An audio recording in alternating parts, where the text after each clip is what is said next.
Hello, good morning. Good morning, ma'am.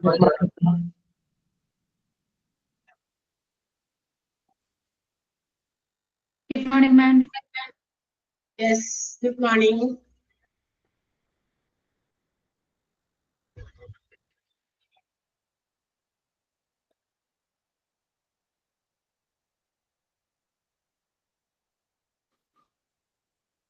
Start ചെയ്യാലോ?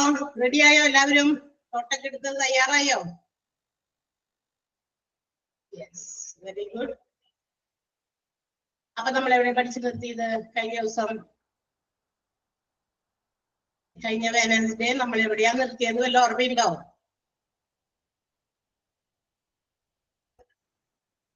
ഓർമ്മയില്ല ആർക്കും? ഞാൻ പറ. ഹെലൻ, ഒന്ന് പറയാമോ എവിടെയാ നമ്മൾ കഴിഞ്ഞ ക്ലാസ്സിൽ നിർത്തിയത്? ഹെലൻ, ഇവിടെ എഴുതിയിരിക്കുന്ന നെയിമാണ് നമ്മൾ വായിക്കുന്നത്. നിങ്ങളുടെ അക്കൗണ്ടിൽ നിന്നുള്ള നെയിം. സൗണ്ട് അൺമ്യൂട്ട് ചെയ്തിട്ടൊന്ന് പറയാമോ? യെസ്, ആദിഷ് മറുപടി പറഞ്ഞിട്ടുണ്ട്. Role of TPA. Have you completed it? നമ്മളത് കംപ്ലീറ്റ് ചെയ്തോ? റോൾ ഓഫ് TPA കംപ്ലീറ്റ് ചെയ്തോ അല്ലെങ്കിൽ അത് തുടങ്ങണോ? തുടങ്ങിയെടുക്കണം മാം. കംപ്ലീറ്റ് ചെയ്തു. Yes, very good. അപ്പൊ റോൾ ഓഫ് TPA നമ്മൾ കംപ്ലീറ്റ് ചെയ്തു എന്നാണ് പറയണേ. എന്താണ് റോൾ TPAന്റെ റോൾ എന്നൊക്കെ മനസ്സിലായല്ലോ? TPA തേർഡ് പാർട്ടി അഡ്മിനിസ്ട്രേറ്റർ എന്നാണ് കേട്ടോ അതിന്റെ മീനിങ്. തേർഡ് പാർട്ടി ക്ലെയിം നമ്മൾ വേറെ ഒരെണ്ണം പഠിച്ചിരുന്നു, അതല്ല ഇത്. തേർഡ് പാർട്ടി അഡ്മിനിസ്ട്രേറ്റർ ആണ്. That means the company or agency or organisation who is responsible to process claim. ക്ലെയിമുകൾ പ്രോസസ് ചെയ്യാൻ ആയിട്ട് ഉത്തരവാദിത്തപ്പെട്ട ലൈസൻസ് കിട്ടിയിരിക്കുന്ന ഏജൻസി അല്ലെങ്കിൽ ഒരു ഓർഗനൈസേഷൻ എന്ന് പറയാം, അല്ലെങ്കിൽ ഒരു കമ്പനി എന്ന് പറയാം. അവരെയാണ് നമ്മൾ TPA എന്ന് വിളിക്കുക, തേർഡ് പാർട്ടി അഡ്മിനിസ്ട്രേറ്റേഴ്സ് എന്ന് വിളിക്കുക. ആ തേർഡ് പാർട്ടീസ് എങ്ങനെയാണ് ഒരു ക്ലെയിം ചെയ്യുന്നത്, അല്ലെങ്കിൽ ഒരു തങ്ങളുടെ അടുത്തേക്ക് തങ്ങളെ അപ്രോച്ച് ചെയ്യുന്ന കസ്റ്റമേഴ്സിനെ അവരെങ്ങനെയൊക്കെയാ ഡീൽ ചെയ്യുക എന്നുള്ള കാര്യമാണ് നമ്മൾ റോളിൽ പഠിച്ചത് അല്ലേ? അതല്ലേ പഠിച്ചത്? എന്തൊക്കെയാ ചെയ്തത്? നമുക്കറിയാം പോളിസി ഹോൾഡർ, അതുപോലെ തന്നെ ഹെൽത്ത് കെയർ പ്രൊവൈഡേഴ്സ്, അതുപോലെ തന്നെ എന്താ പറയാ നമ്മളുടെ insurance company, that means the policy issuer അല്ലെ, പോളിസി ഇഷ്യൂ ചെയ്യുന്ന ആളുകൾ, ഇവരൊക്കെ ആയിട്ട് ഒരു കണക്ഷൻ ഉള്ള ഒരു ആൾക്കാരാണ്, അല്ലെങ്കിൽ ഏജൻസിയാണ് നമ്മുടെ TPA എന്ന് പറയുന്നത്. ഹോസ്പിറ്റലൈസേഷൻ ക്ലെയിമിംഗ് പ്രോസസ്സുകൾ ചെയ്യുക എന്നുള്ളതാണ് അവരുടെ പ്രധാനപ്പെട്ട duty or responsibility. For that purpose they provide a unique identification number to the customers. അവരെ സമീപിക്കുന്ന കസ്റ്റമേഴ്സിന് അവർ അതിനു വേണ്ടി ഒരു യുണീക്ക് ഐഡന്റിഫിക്കേഷൻ നമ്പർ പ്രൊവൈഡ് ചെയ്യുന്നു. ആ നമ്പർ വെച്ചിട്ടാണ് അവർക്ക് എപ്പോഴൊക്കെ ഇവരുടെ സഹായം, സേവനം അല്ലെ, സർവീസസ്, ഹെൽപ്പ് ഒക്കെ ആവശ്യമുണ്ടോ ആ സമയത്ത് ഇവരെ സമീപിക്കുമ്പോഴൊക്കെ we have to produce that card. ആ ഒരു കാർഡ് അവരുടെ മുമ്പിൽ സബ്മിറ്റ് ചെയ്തിട്ടാണ് നമ്മുടെ കാര്യങ്ങളൊക്കെ സേവനങ്ങളൊക്കെ നമ്മൾ ആവശ്യപ്പെടുന്നത്. ഓക്കെ, അപ്പൊ അതിനു വേണ്ടി ഒരു ID കാർഡ് പ്രൊവൈഡ് ചെയ്തിട്ടുണ്ടായിരിക്കും. And also they have to maintain a record of all its customers. Third party അഡ്മിനിസ്ട്രേറ്റേഴ്സിനെ സമീപിക്കുന്ന കസ്റ്റമേഴ്സിന്റെ ഒക്കെ ഒരു റെക്കോർഡ് മെയിൻറ്റെയിൻ ചെയ്യുക. ആരുടെയൊക്കെ ക്ലെയിമുകളൊക്കെ ഇവര് ചെയ്തു കൊടുത്തു, ഇനി എന്തെങ്കിലും പെൻഡിങ് ഉണ്ടോ. അങ്ങനെ പേഷ്യൻസ് ഹോസ്പിറ്റലിൽ അഡ്മിറ്റ് ആകുന്നത് മുതൽ അവർ ക്ലെയിമിംഗ് പ്രോസസ്സിന് വേണ്ടിയിട്ട് തങ്ങളെ അപ്രോച്ച് ചെയ്യുമ്പോൾ they have to maintain a record of that particular patients. അങ്ങനെ അഡ്മിറ്റഡ് ആകുന്ന പേഷ്യൻസിന്റെ റെക്കോർഡ് അവര് എന്ത് ചെയ്യുന്നു, ക്രിയേറ്റ് ചെയ്യുന്നു, മെയിൻറ്റെയിൻ ചെയ്യുന്നു. And whenever they have to use it, നമുക്കറിയാം അതൊക്കെ ഇടയ്ക്കിടയ്ക്ക് അവർക്ക് ഉപയോഗിക്കേണ്ടി വരികയാണ്. അതുകൊണ്ട് they can retrieve data from that recorded things അല്ലെ. ആ അങ്ങനെ റെക്കോർഡ് ചെയ്തിരിക്കുന്ന, മെയിൻറ്റെയിൻ ചെയ്തിരിക്കുന്ന റെക്കോർഡിൽ നിന്ന് ഇവർക്ക് പല കാര്യങ്ങളും വിവരങ്ങളും ഒക്കെ എപ്പോൾ വേണമെങ്കിലും എടുക്കാനും പറ്റും. ആൻഡ് അവരുടെ പ്രധാനപ്പെട്ട എയിം എന്ന് പറയുന്നത് ക്ലെയിം സെറ്റിൽമെന്റ് തന്നെയാണ്. For that purpose TPA guarantee smooth functioning, ഇവരുടെ എന്താ പറയാ സ്മൂത്ത് ആയിട്ടുള്ള സേവനം ഇവര് കസ്റ്റമേഴ്സിന് ഓഫർ ചെയ്യുന്നുണ്ട്.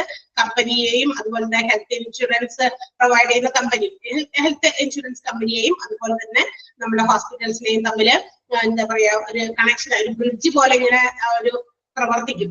ആ ബ്രിഡ്ജിലൂടെ അങ്ങോട്ടേക്കും ഇങ്ങോട്ടേക്കും ഇവരെ കറക്റ്റ് സ്മൂത്ത് ആയിട്ട് ഫംഗ്ഷൻ ചെയ്യാൻ വേണ്ടിയിട്ടാണ്. To provide cashless claim to the patients അല്ലെ, അഡ്മിറ്റഡ് ആകുന്ന പേഷ്യൻസിന്റെ ക്യാഷ്ലെസ് ക്ലെയിം നേടിക്കൊടുക്കുക, അവരുടെ ക്ലെയിമുകളൊക്കെ സെറ്റിൽ ചെയ്ത് കൊടുക്കുക, അതാണ് അവർ ചെയ്യുന്ന കാര്യം. ആൻഡ് അതിനകത്ത് പറയുന്നത് TPA provides a back end support to the customers. അവരുടെ കസ്റ്റമേഴ്സിന് ഒരു ബാക്ക് എൻഡ് സപ്പോർട്ടാണ് എന്ന് വെച്ചാൽ ഒരു ഫുൾ സപ്പോർട്ടാണ് പ്രൊവൈഡ് ചെയ്യുക. തുടക്കം മുതൽ അവസാനം വരെ കസ്റ്റമേഴ്സിന്റെ കൂടെ ഉണ്ടായിരിക്കും. അങ്ങനെ അവരെ ഹെൽപ്പ് ചെയ്യുന്ന ഒരു കാര്യമാണ് ഇവിടെ ചെയ്യുന്നത്. ഫുൾ ടൈം സപ്പോർട്ടും ഇവര് പ്രൊവൈഡ് ചെയ്യുന്നുണ്ട്. ദാറ്റ് മീൻസ് 24/7, അതായത് ഒരു ദിവസത്തിൽ 24 മണിക്കൂറും ആഴ്ചയിൽ എല്ലാ ദിവസവും പ്രവർത്തിച്ചുകൊണ്ടിരിക്കുന്ന ഒരു ഏജൻസി കൂടിയാണ് ഇവര്. അപ്പൊ എപ്പോ വേണമെങ്കിലും we can approach dum and also we can make enquiries regarding our claim. നമ്മുടെ ക്ലെയിമുമായി ബന്ധപ്പെട്ടിട്ടുള്ള സംശയങ്ങൾ അല്ലെങ്കിൽ അതിനുള്ള അന്വേഷണങ്ങളൊക്കെ നമുക്ക് ഇവരോട് എപ്പോ വേണമെങ്കിലും ചോദിക്കാം. Because they are functioning 24/7 daily 24 മണിക്കൂറും പ്രവർത്തിക്കുന്നുണ്ട്. അതുകൊണ്ട് നമുക്ക് എപ്പോ വേണമെങ്കിലും നമുക്ക് അവരെ സമീപിക്കാം, അവരോട് എൻക്വയറീസ് ചോദിക്കാം. we can get our feedback, അല്ലെ, നമുക്ക് നമ്മുടെ ഫീഡ്ബാക്ക് റിട്ടേൺ ചെയ്യാം. And also in addition to these services of claim settlement ചെയ്യുന്നതിന് പുറമെ അവർ also provide some additional services such as ambulance services, medical supplies etcetera, അല്ലെ, അങ്ങനെയുള്ള ചില കാര്യങ്ങളും ഇവർ ചെയ്തു കൊടുക്കുന്നുണ്ട്. So these are the roles of third party administrators in health insurance. Health insurance TPA പങ്ക് എത്രത്തോളം ഉണ്ടെന്നാണ് നമ്മൾ പറഞ്ഞു നിർത്തിയത്. അവിടെ വരെയാണ് നമ്മൾ പഠിച്ചത്. And the next we are going to see some examples of third party administrators operating in India. ഇന്ത്യയിൽ പ്രവർത്തിക്കുന്ന ചില തേർഡ് പാർട്ടി അഡ്മിനിസ്ട്രേറ്ററുകളുടെ പേരുകളാണ് കേട്ടോ. വെറുതെ ജസ്റ്റ് ഒന്ന് അറിഞ്ഞിരിക്കാൻ വേണ്ടിയിട്ട് നിങ്ങളൊന്ന് എന്താ പറയാ മനസ്സിലാക്കി വെക്കുക. ചിലപ്പോഴൊക്കെ ചോദിക്കാതിരിക്കോ ചെയ്യാം. ഇന്ന ഇത് കാണിച്ചിട്ട് ഇത് എന്താ പറയാ എന്താണ് എന്ന് ചോദിക്കാം. അതായത് തേർഡ് പാർട്ടി ആണോ, ഇൻഷുറൻസ് പ്ലാനിന്റെ പേരാണോ, അല്ലെങ്കിൽ ഇൻഷുറൻസ് കമ്പനിയുടെ പേരാണോ എന്നൊക്കെ ചോദിക്കാനായിട്ടുള്ള സാധ്യതകളൊക്കെ ഉണ്ട്. അപ്പൊ കുറച്ച് ഇന്ത്യയിൽ പ്രവർത്തിക്കുന്ന തേർഡ് പാർട്ടി അഡ്മിനിസ്ട്രേറ്റേഴ്സിന്റെ കുറച്ച് എക്സാമ്പിൾസ് ആണ് കൊടുത്തിരിക്കുന്നത്. നമുക്കത് പേരുകളൊന്ന് വെറുതെ ജസ്റ്റ് ഒന്ന് പരിചയപ്പെടാം. United health care parade TPA private limited, media assist TPA private limited, MD India health care TPA services private limited, Paramount health services and insurance TPA private limited. ഇതെല്ലാം കമ്പനികൾ അല്ലെങ്കിൽ ഏജൻസി അല്ലെങ്കിൽ എന്തെങ്കിലും തരത്തിലുള്ള ബിസിനസ് ഓർഗനൈസേഷൻ ആണ്, ഒക്കെ private limited ആണ്. Okay. E-Bedi Tech TPA Services Limited, Heritage Health TPA Private Limited, Focus Healthcare Services TPA Private Limited, and Medicare TPA Services Private Limited. ഇങ്ങനെ 7 ഉണ്ട്. 7 നമ്മളുടെ ഇന്ത്യയിൽ പ്രവർത്തിക്കുന്ന കുറച്ച് TPAക്ക് എക്സാമ്പിൾസ് ആണ് കൊടുത്തിരിക്കുന്നത്. ക്ലിയർ ആയോ? അടുത്തതിലേക്ക് പോകാമോ? ഇത് ജസ്റ്റ് നിങ്ങളൊന്ന് അറിഞ്ഞിരിക്കാൻ. നമ്മൾ ഫസ്റ്റ് പേജിൽ കുറച്ച് ഇൻഷുറൻസ് കമ്പനികളുടെ പേര് പഠിച്ചു. ഇതിന്റെ ഇടയിൽ എപ്പോഴും എവിടെയെങ്ങാണ്ട് നമ്മൾ ഇൻഷുറൻസ് പ്ലാനുകൾ, ചില ഇൻഷുറൻസ് പ്ലാനുകളുടെ പേരുകൾ പഠിച്ചു. ഇത് TPA ആണ്. ഇന്ത്യയിൽ പ്രവർത്തിക്കുന്ന TPAക്ക് കുറച്ച് എക്സാമ്പിൾസ് ആണ് ഈ കൊടുത്തിരിക്കുന്നത്. ക്ലിയർ ആണല്ലോ? Yes. Now let's see what are the stages in processing a claim. ഒരു ക്ലെയിം പ്രോസസ് ചെയ്യുന്നതിന്റെ നടപടികൾ, അതിന്റെ സ്റ്റെപ്പ് ബൈ സ്റ്റെപ്പ് ആയിട്ട് ചില കാര്യങ്ങളുണ്ട്. നമ്മൾ പറഞ്ഞല്ലോ TPAയുടെ പ്രവർത്തനം എന്ന് പറയുന്നത് അവർക്ക് ലൈസൻസ് കിട്ടിയേക്കാണ്. കസ്റ്റമേഴ്സ് തങ്ങളെ സമീപിക്കുന്ന കസ്റ്റമേഴ്സ് എന്ന് പറയുന്ന പേഷ്യൻസ് ഹോസ്പിറ്റലിലൊക്കെ അഡ്മിറ്റഡ് ആകുന്ന സമയത്താണല്ലോ നമുക്ക് ഹെൽത്ത് കെയറുമായിട്ട് ബന്ധപ്പെട്ടിട്ടുള്ള ക്ലെയിം ആവശ്യമുള്ളത്, ലൈഫ് ഇൻഷുറൻസ് അല്ല. അപ്പൊ ഹെൽത്ത് കെയറുമായിട്ട് ബന്ധപ്പെട്ട ആരോഗ്യ സംരക്ഷണത്തിന് അല്ലെങ്കിൽ ആരോഗ്യത്തിന് എന്തെങ്കിലും തരത്തിലുള്ള അനാരോഗ്യം വരുമ്പോഴാണ് നമ്മൾ ഹോസ്പിറ്റലൈസ്ഡ് ആകുക. അപ്പൊ അപ്പോഴാണ് നമുക്ക് ഹെൽത്ത് കെയറുമായി ബന്ധപ്പെട്ടുള്ള ഹെൽത്ത് ഇൻഷുറൻസ് പദ്ധതിയുടെ ക്ലെയിം നമ്മൾ ആവശ്യപ്പെടുക. അപ്പൊ അങ്ങനെ വരുന്ന സമയത്ത് എന്തൊക്കെയാണ് അത് ആ ക്ലെയിമിംഗ് പ്രൊസീജിയേഴ്സിൽ ഉൾപ്പെട്ടിരിക്കുന്ന സ്റ്റെപ്പുകൾ, അതാണ് നമ്മൾ ഇനി പഠിക്കാൻ പോകുന്നത്.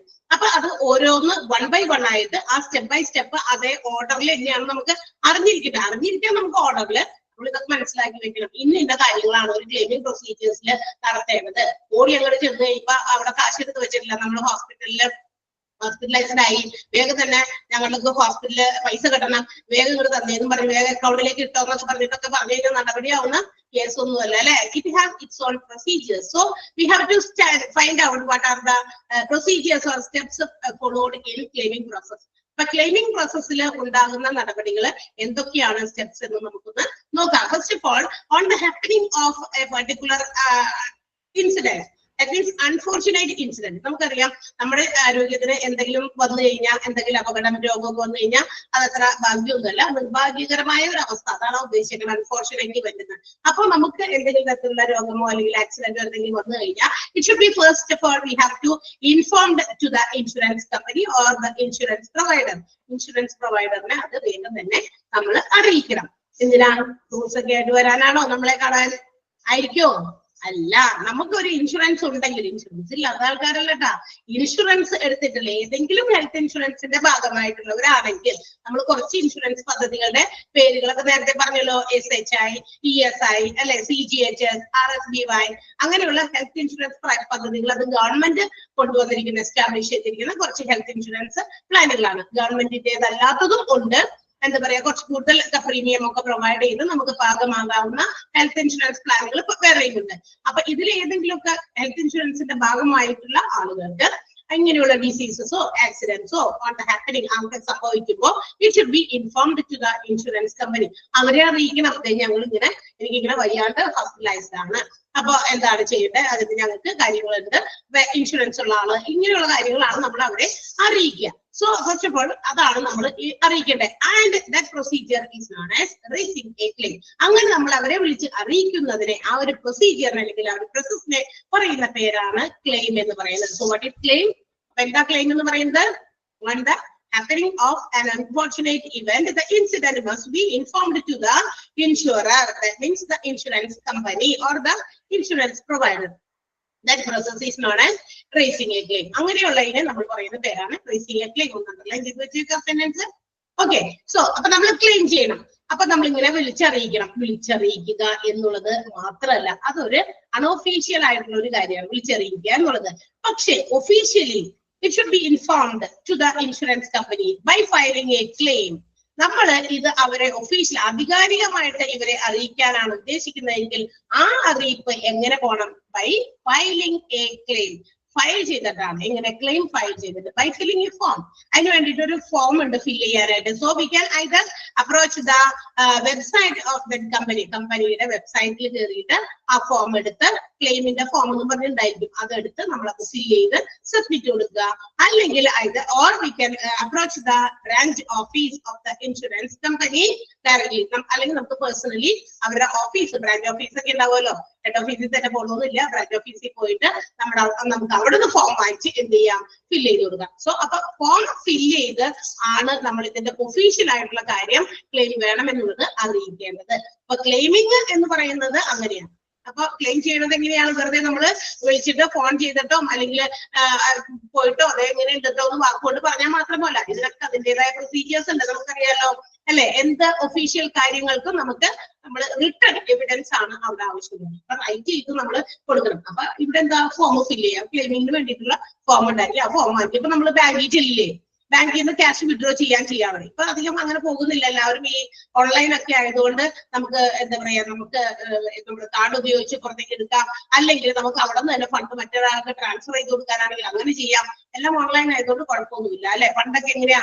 ബാങ്കിൽ ചെയ്തിട്ട് ഒരു 5000 രൂപ വേണമല്ലോ, നമ്മൾ എടുത്തിരിക്കുന്ന ഡെപ്പോസിറ്റ് ചെയ്ത് കൊണ്ട് പറയുകയാണോ ചെയ്യുന്നത്? ഇല്ല, അതിനൊരു ഫോം അവിടെ വെച്ചിട്ടുണ്ട് അല്ലെ. We have to fill it up. നമുക്ക് അവിടെ ഫില്ല് ചെയ്തിട്ടാണ് എന്താ പറയാ ബാങ്കിൽ അത് സബ്മിറ്റ് ചെയ്യാം. ഓക്കെ. അതുപോലെ തന്നെ ഇവിടെ ക്ലെയിം സബ്മിറ്റ് ചെയ്യണമെങ്കിൽ നമ്മൾ ഒരു ഫോം ഫിൽ ചെയ്തിട്ടാണ്. So either we have to reach the website of the insurer. ഇൻഷുററിന്റെ വെബ്സൈറ്റിൽ കയറിയോ അല്ലെങ്കിൽ ബ്രാഞ്ച് ഓഫീസിലേക്ക് പേഴ്സണലി ചെന്നോ നമ്മൾ ആ ഫോം ഫിൽ ചെയ്ത് കൊടുക്കുന്നു. ഇനി ഈ ഫോം ഫിൽ ചെയ്ത് കൊടുത്തു കഴിഞ്ഞാൽ ക്ലെയിം നമ്മുടെ കയ്യിലേക്ക് എത്തോ? No. Necessary document should be supported or submitted along with it to authenticate the claim.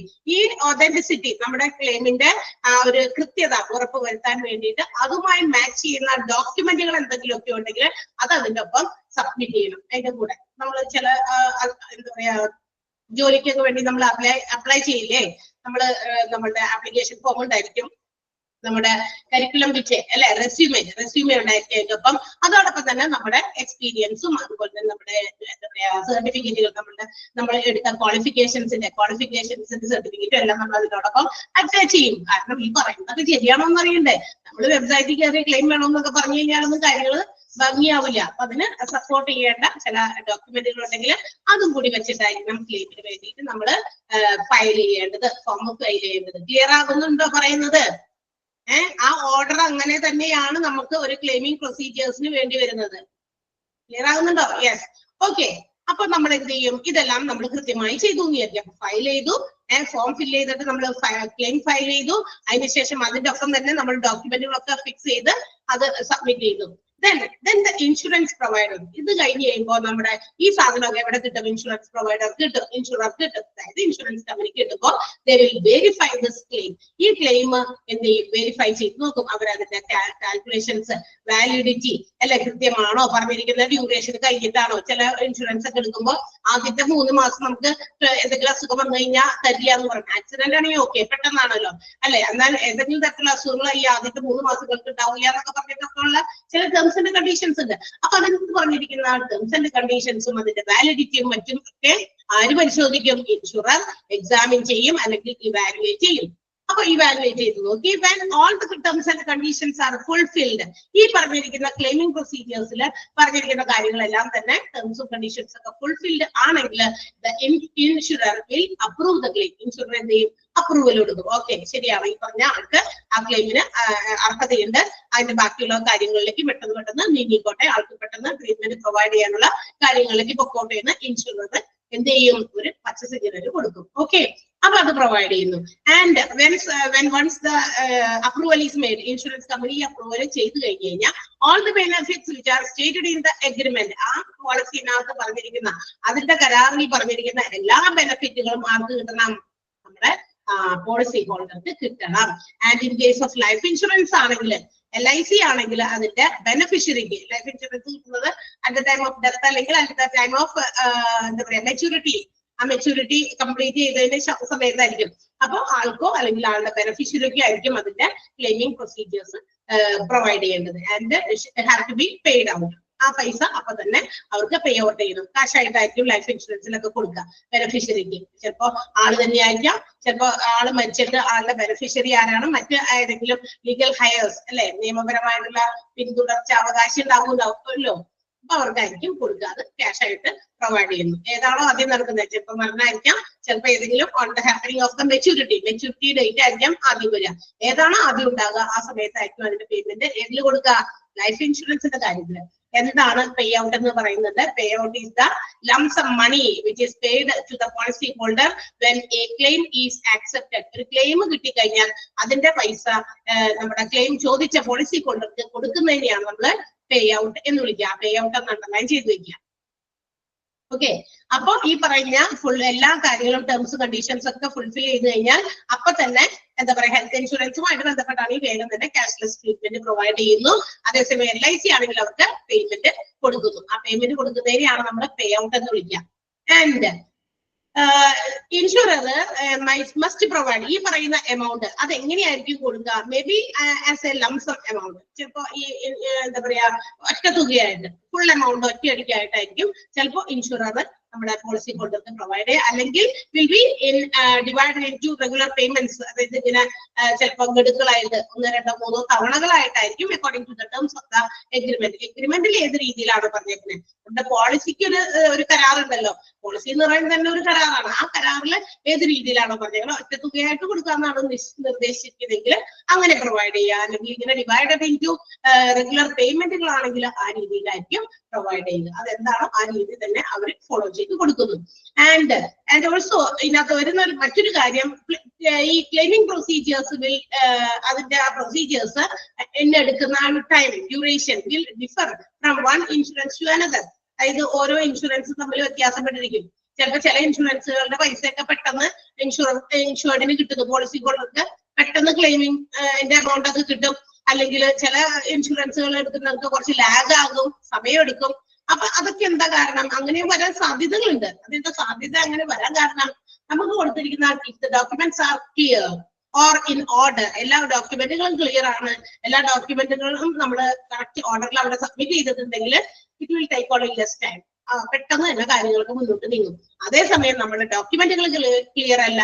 അതിന് മാത്രമല്ല നമ്മൾ ഇൻഷുറൻസിനോട് when you take the policy അല്ലെങ്കിൽ പർച്ചേസ് ദ പോളിസി പർച്ചേസ് ചെയ്യുന്ന സമയത്ത് നമ്മൾ ചിലപ്പോൾ ചില തെറ്റായിട്ടുള്ള ചില കാര്യങ്ങൾ ഇൻഫർമേഷൻസ് അവർക്ക് കൊടുത്തിട്ടുണ്ടെങ്കിൽ എന്ന് വെച്ചിട്ടുണ്ടെങ്കിൽ നമ്മളോട് ഇപ്പൊ ചില ചോദ്യങ്ങൾ ചോദിക്കുമ്പോൾ നിങ്ങൾക്ക് ഇന്ന അസുഖം ഉണ്ടോ ഈ സമയത്ത് നിങ്ങളിപ്പോ ഒരു പോളിസി പർച്ചേസ് ചെയ്യാണ്, അപ്പൊ ആ അസുഖം ഇത്ര ദിവസം അല്ലെങ്കിൽ ഇത്ര മാസം കഴിഞ്ഞാൽ മാത്രമേ അതിന് നിങ്ങൾക്ക് ഇൻഷുറൻസിന്റെ കവറേജ് കിട്ടുള്ളൂ. അപ്പൊ നിലവിൽ നിങ്ങൾക്ക് അങ്ങനെ ഒരു അസുഖം ഉണ്ടോ, അല്ലെങ്കിൽ എന്തെങ്കിലും അസുഖം നിങ്ങൾക്ക് എന്താ പറയാ ഡെയിലി മരുന്ന് കഴിക്കുന്ന ചില അസുഖങ്ങൾ ഉണ്ടോ എന്നൊക്കെ ചിലപ്പോൾ ചോദിക്കും. അപ്പൊ ഉണ്ടെങ്കിലും നമ്മളത് മറച്ചു വെച്ചിട്ടേ എന്ത് ചെയ്യുന്നു, നമ്മൾ അവരെ എന്താ പറയാ ചീറ്റ് ചെയ്തിട്ട് നമ്മൾ ആ ഇൻഷുറൻസ് പർച്ചേസ് ചെയ്യുകയാണെങ്കിൽ അതെടുത്ത് 2-3 മാസം കഴിയുമ്പോൾ നമുക്ക് ആ രോഗവുമായി ബന്ധപ്പെട്ട എന്തെങ്കിലും അസുഖം വന്നു, അന്നേരം എന്ത് പറ്റും, ഇൻഷുറൻസ് കമ്പനി സമ്മതിക്കോ? അന്ന് നമ്മളോട് ചോദിച്ചതല്ലേ നിങ്ങൾക്ക് അങ്ങനെ എന്തെങ്കിലും തരത്തിലുള്ള അസുഖങ്ങൾ ഉണ്ടോ എന്ന് ചോദിച്ചു. അപ്പൊ നമ്മൾ എന്ത് ചെയ്തു, അത് മറച്ചു വെച്ചിട്ട് നമ്മൾ അവരോട് ഇല്ല എന്നൊക്കെ പറഞ്ഞ് നമ്മൾ പോളിസി പർച്ചേസ് ചെയ്തു. എന്നാൽ 2-3 മാസം കഴിഞ്ഞപ്പോൾ തന്നെ ഈ ഒരു രോഗവുമായി ബന്ധപ്പെട്ട് നമ്മൾ ഹോസ്പിറ്റലൈസ്ഡ് ആയി അല്ലെങ്കിൽ വളരെ ക്രിട്ടിക്കലായി നമ്മൾ ക്ലെയിം ചോദിക്കുകയാണെങ്കിൽ at that time the insurance company can cancel the claim. ആ ക്ലെയിം ക്യാൻസൽ ചെയ്ത് പോലും കളയാനുള്ള അധികാരം നമുക്കുണ്ട്, റിജക്ട് ചെയ്ത് കളയാനുള്ള അധികാരം ഉണ്ടാകുക ഇൻഷുറൻസ് കമ്പനിക്ക്. കാരണം നമ്മൾ അവരെ കൺസീൽ ചെയ്ത് മിസ്റ്റേക്ക് ആക്കി ആണ് നമ്മൾ എന്ത് ചെയ്തത്, അത്തരം ആ ഒരു പോളിസി പർച്ചേസ് ചെയ്തിരിക്കുന്നത്. സോ അത് അവർ അലൗ ചെയ്യില്ല. അല്ലാന്നുണ്ടെങ്കിൽ എല്ലാ കൃത്യമായ ഡോക്യുമെന്റുകളും ക്ലെയിം ഒക്കെ കറക്റ്റ് ആണ് ഓർഡറിലാണെങ്കിൽ ആ claiming procedures will take only less time. Easy ആയിട്ട് സ്മൂത്ത് ആയിട്ട് അതൊക്കെ അവർ ക്ലിയർ ചെയ്ത് ക്ലെയിം ചെയ്ത് കൊടുക്കും വിത്തൗട്ട് എനി ഡിലേ, ഒരു താമസമൊന്നും കൂടാതെ.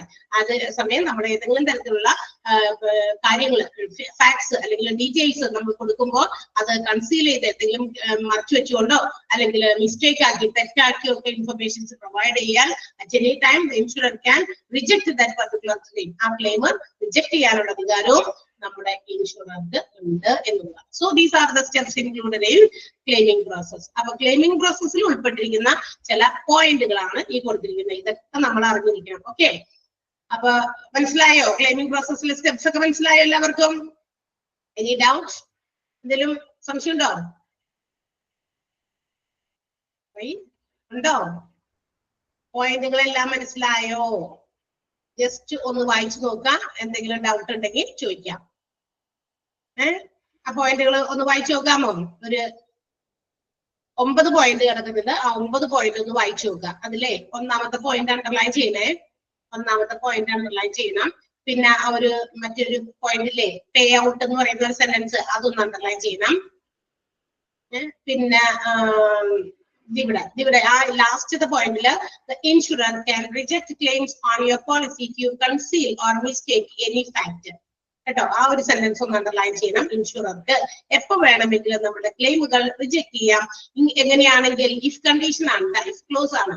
If you conceal or mistake any fact, വാസ്തവത്തെ മറച്ചു വെച്ചുകൊണ്ടോ അല്ലെങ്കിൽ വാസ്തവത്തെ തെറ്റായി വ്യാഖ്യാനിച്ചുകൊണ്ടോ നമ്മൾ പോളിസി പർച്ചേസ് ചെയ്യുകയാണെങ്കിൽ, പോളിസി എടുക്കുമ്പോൾ നമുക്ക് എന്ത് ചെയ്യാം, അതിന്റെ ക്ലെയിമിന് വേണ്ടി ചോദിക്കുമ്പോൾ ഇൻഷുറർക്ക് അത് വേണമെങ്കിൽ ആ ക്ലെയിം വേണമെങ്കിൽ റിജക്ട് ചെയ്യാം. ഓക്കെ, അതാണ് കൊടുത്തിരിക്കുന്നത്. അപ്പൊ ആ സെന്റൻസ് കൂടെ അണ്ടർലൈൻ ചെയ്തിട്ട് ഒന്ന് വേഗം വായിച്ചു നോക്കിയേ ആ 9 point. And if any doubts ഒന്ന് ചോദിക്കുക, അല്ലെങ്കിൽ നമ്മൾ അടുത്തതിലേക്ക് പോകും.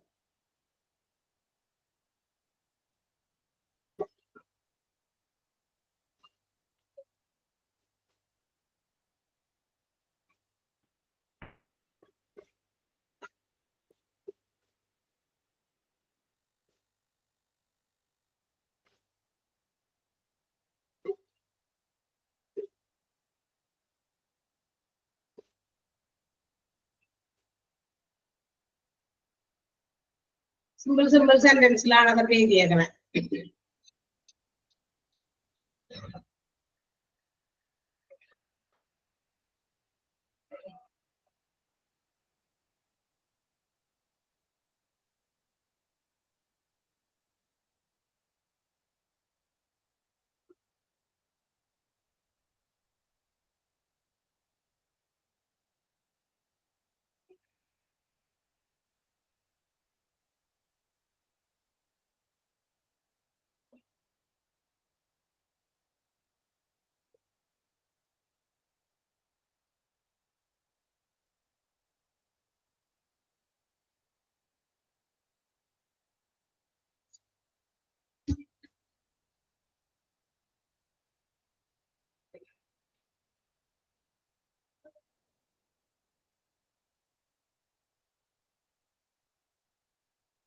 കഴിഞ്ഞോ?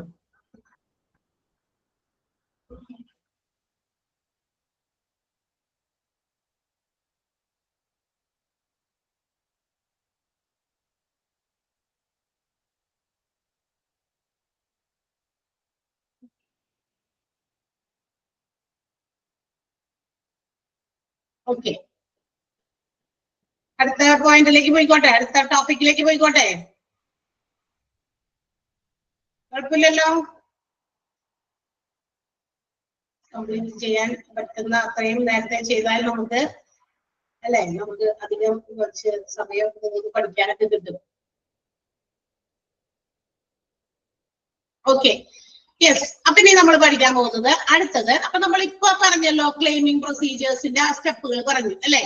ആ ക്ലെയിമിംഗ് പ്രൊസീജിയേഴ്സ് കുറച്ചുകൂടി വ്യക്തത വരുന്ന രീതിയിൽ, കുറച്ചുകൂടി എന്താ പറയാ അപ്പീലിംഗ് ഒരു സ്റ്റൈലില് നമുക്ക് അവിടെ ഒരു പ്രസന്റേഷൻ പോലെ കാണിച്ചിട്ടുണ്ട്, ഒരു ഫ്ലോ ചാർട്ട് പോലെ കാണിച്ചിട്ടുണ്ട് അല്ലെ. ഫ്ലോ ചാർട്ടുകള്, ഡയഗ്രാമുകള്, അതുപോലെ തന്നെ ടേബിൾ റെപ്രസെന്റേഷൻസ് ഒക്കെ കുറച്ചുകൂടി നമുക്ക് കണ്ണുകൾക്ക് അപ്പീലിംഗ് ആണ്. ഈ പാരഗ്രാഫ് പോലെ ഇങ്ങനെ എഴുതി വെച്ചേക്കുന്നത് വായിക്കുന്നതിനേക്കാൾ നമുക്ക് ഇഷ്ടം ഇങ്ങനത്തെ ടേബിള്, അതുപോലെ ഡയഗ്രാം അല്ലെ, ചാർട്ടുകള്, അതുപോലെ തന്നെ എന്താ പറയാ ഗ്രാഫുകളൊക്കെ കുറച്ചുകൂടി അപ്പീലിംഗ് ആണ്. കാരണം എന്താ, നമുക്ക് ഈസി അണ്ടർസ്റ്റാൻഡബിൾ ആണ്, പെട്ടെന്ന് മനസ്സിലാക്കാൻ വേണ്ടിയിട്ട് അങ്ങനെയുള്ള സാധനങ്ങൾ ഹെൽപ്പ് ചെയ്യും. ഇവിടെ നമ്മൾ അതുപോലെ ഒരു റെപ്രസെന്റേഷൻ ആണ് ഈ കൊടുത്തിരിക്കുന്നത്. ബജാജ് അലയൻസിന്റെ ഒരു ക്ലെയിമിംഗ് പ്രോസസ് ആണ് നമുക്കൊരു ഫ്ലോ ചാർട്ട് ആയിട്ട് ഇവിടെ പ്രസന്റ് ചെയ്തിരിക്കുന്നത്. ഓക്കെ, മനസ്സിലായ? ബജാജ് അലയൻസ് ഹെൽത്ത് ഇൻഷുറൻസിന്റെ ഒരു ക്ലെയിമിംഗ് പ്രോസസ് എങ്ങനെയാണ് നടക്കുന്നത്, ആ ക്ലെയിം ആള് വെക്കുന്നത്, അതായത് കസ്റ്റമർ, പേഷ്യന്റ്, ഹോസ്പിറ്റലൈസ്ഡ് ആയിട്ടുള്ള പേഷ്യന്റ് ക്ലെയിം ചെയ്യുന്നത് മുതൽ ആ ക്ലെയിമിങ്ങിന്റെ എമൗണ്ട് ആരുടെ കയ്യിലേക്ക്, ആളുടെ കയ്യിലേക്ക്, കസ്റ്റമറുടെ കയ്യിലേക്ക് എത്തുന്നത്, അല്ലെങ്കിൽ അതിന്റെ ആ ഒരു ഇഫക്റ്റ്, ആ ക്ലെയിമിങ്ങിന്റെ ഇഫക്റ്റ് ആൾക്ക് അനുഭവപ്പെടുന്നത് വരെയുള്ള കാര്യങ്ങള് ഒരു ഫ്ലോ ചാർട്ട് ആയിട്ട് ഇവിടെ കൊടുത്തിട്ടുണ്ട്. അത് എളുപ്പം മനസ്സിലാക്കാൻ പറ്റുന്നതിന് വേണ്ടിയിട്ടാണ് അങ്ങനെ കൊടുത്തിരിക്കുന്നത്. ഓക്കെ, അപ്പൊ നമുക്ക് നോക്കാം. നിങ്ങൾക്ക് മനസ്സിലായോ? ഒറ്റ ഗ്ലാൻസ് ഒന്ന് നോക്കി കഴിഞ്ഞപ്പോ എന്ത് സാധനമാണ്, അല്ലെങ്കിൽ ഇത് ശരിയായ ഇങ്ങനെയൊക്കെ ആണെന്ന് മനസ്സിലായോ? ആർക്കെങ്കിലും എന്തെങ്കിലും ഐഡിയ കിട്ടിയവരുണ്ടോ? അപ്പൊ ഈ കുറച്ച് ദിവസം കൂടിയൊക്കെ ഞങ്ങൾ ഇങ്ങനെ ഇറങ്ങി വെച്ചിരിക്കുള്ളൂ. അത് കഴിയുമ്പോ നിങ്ങളെ നമ്മള് കാണൂലല്ലോ. എന്തെങ്കിലും ഉണ്ടെങ്കിൽ പറയും. ഇത് കണ്ടിട്ട് എന്തെങ്കിലും ഐഡിയ ആർക്കെങ്കിലും കിട്ടിയവരുണ്ടോ? എനിബഡി? ആർക്കില്ല? ഓക്കെ, എന്നാ ഞാൻ തന്നെ പറയാം. എനിക്ക് അത്ര ഐഡിയ കിട്ടിയിട്ടുണ്ട്. ഓക്കെ, എന്താന്ന് നോക്കാം. ആ മഞ്ഞ ഉടുപ്പിട്ടേക്കണ അത് ഒരു കസ്റ്റമർ ആണ്. ദാറ്റ് മീൻസ് ആ കസ്റ്റമർ ബജാജ് അലയൻസിന്റെ ഹെൽത്ത് ഇൻഷുറൻസ് എടുത്തിരിക്കുന്ന ഒരാളാണ്, പർച്ചേസ് ചെയ്തിരിക്കുന്ന ഒരാളാണ്. And he or she makes the claim ചെയ്യുന്നത് ആ ആളാണ്. ആ ഒരു ആളാണ് കസ്റ്റമർ ആയിട്ട് വരിക. എങ്ങനെയാണ് ക്ലെയിം ചെയ്തിരിക്കുന്നത്? Customer approaches network hospital four cashless treatment. നമുക്കറിയാം കസ്റ്റമർ വെറുതെ ഇങ്ങനെ ഹെൽത്ത് ഇൻഷുറൻസ് പദ്ധതിയിൽ അംഗങ്ങളായവര് ഒരിക്കലും എവിടെയെങ്കിലും വെറുതെ ഓടി നടക്കുന്ന സമയത്ത് കുറച്ച് കാശിന് ആവശ്യമുണ്ട്, അതുകൊണ്ട് പോയി ആ ഇൻഷുറൻസിൽ പോയിട്ട് ക്ലെയിം ചോദിക്കാം, നടക്കില്ല, കിട്ടില്ല. ഹെൽത്ത് ഇൻഷുറൻസിന്റെ ഭാഗമായിട്ടുള്ളവർക്ക് തീർച്ചയായിട്ടും അതിന്റെ ബെനിഫിറ്റ് അവൈൽ ചെയ്യണമെങ്കിൽ they should be admitted in the hospital for any type of treatment such as diseases or accidents. എന്തെങ്കിലും തരത്തിലുള്ള രോഗങ്ങളോ അല്ലെങ്കിൽ ആക്സിഡന്റുകളോ മുഖാന്തരം നമ്മൾ ഹോസ്പിറ്റലൈസ്ഡ് ആയാൽ മാത്രമേ അത്തരം ഹെൽത്ത് ഇൻഷുറൻസിന്റെ ബെനിഫിറ്റിന് നമുക്ക് സാധ്യതയുള്ളൂ. അപ്പൊ എന്ത് ചെയ്യുന്നു, നമ്മുടെ ഹോസ്പിറ്റലൈസ്ഡ് ആയിരിക്കാണ് നമ്മുടെ കസ്റ്റമർ. ആള് ഹോസ്പിറ്റലിന്റെ നെറ്റ്വർക്ക്, അതായത് ഹോസ്പിറ്റലിന്റെ ഈ പറയുന്ന ഇൻഷുറൻസ് നെറ്റ്വർക്കിനെ അപ്രോച്ച് ചെയ്യുന്നു. എന്തിനു വേണ്ടിയിട്ട്? For cashless treatment. എനിക്ക് കാശ് തരാതെ എനിക്ക് ഇവിടെ ട്രീറ്റ്മെന്റ് തരണം, because I have the health insurance of Bajaj Allianz. കാരണം ഞാൻ ബജാജ് അലയൻസിന്റെ ഒരു ഹെൽത്ത് ഇൻഷുറൻസിൽ പങ്കെടുക്കുന്ന ആളാണ്, എനിക്കത് വേണം എന്നുള്ള രീതിയിൽ അവര് അപ്രോച്ച് ചെയ്യുന്നു. ആൻഡ് ആ അപ്രോച്ച് ചെയ്ത് കഴിയുമ്പോൾ തന്നെ hospitals they have to verify. അവർ ഈ പറഞ്ഞ കസ്റ്റമർ പറഞ്ഞിരിക്കുന്ന കാര്യങ്ങളൊക്കെ ഒന്ന് വെരിഫൈ ചെയ്ത് നോക്കുന്നു അല്ലെ. അവര് ഇങ്ങനെ ചിലപ്പോൾ ഫോമൊക്കെ ആയിരിക്കും ഫില്ല് ചെയ്ത് കൊടുക്കുക. കസ്റ്റമർ എന്ന് പറയുമ്പോൾ രോഗി എഴുന്നേറ്റ് വന്ന്, അത്രയും വയ്യാത്ത രോഗി വന്ന് ഇതൊന്നും ഫോം ഒന്ന് ഫില്ല് ചെയ്ത് കൊടുക്കണ്ട. അതിന്റെ ആൾക്കാരുണ്ടാവുമല്ലോ, സ്വന്തക്കാരും ബന്ധക്കാരൊക്കെ. അവരെന്ത് ചെയ്യുന്നു, കൊടുക്കുന്ന ഇൻഫോർമേഷൻസ് അനുസരിച്ച് ഹോസ്പിറ്റല് ആ കസ്റ്റമറിന്റെ ഡീറ്റെയിൽസ് ഒക്കെ വെരിഫൈ ചെയ്തിട്ട് they send it by fax to the authority. അതായത് അതിനകത്ത് പറഞ്ഞിരിക്കുന്ന പ്രിസ്ക്രൈബ് ചെയ്തിരിക്കുന്ന അതോറിറ്റിക്ക്, ദാറ്റ് മീൻസ് ഇവിടെ ബജാജ് അലയൻസ് ഇൻഷുറൻസ് കമ്പനിയാണ്. അപ്പൊ അതുകൊണ്ട് അവരിലേക്ക് ഫാക്സ് ആയിട്ട് ഈ പറയുന്ന ഡീറ്റെയിൽസ് എല്ലാം എന്ത് ചെയ്യുന്നു, ഹോസ്പിറ്റലിൽ സെൻഡ് ചെയ്ത് കൊടുക്കുന്നു. ആ ഒരു റൂട്ട് മനസ്സിലായോ നിങ്ങൾക്ക്? കസ്റ്റമർ ഇവിടെ നേരിട്ട് ഹോസ്പിറ്റലിൽ വരുന്ന കസ്റ്റമർ നേരിട്ട് ഇൻഷുറൻസ് കമ്പനിയുമായിട്ട് ബന്ധപ്പെടുന്നില്ല.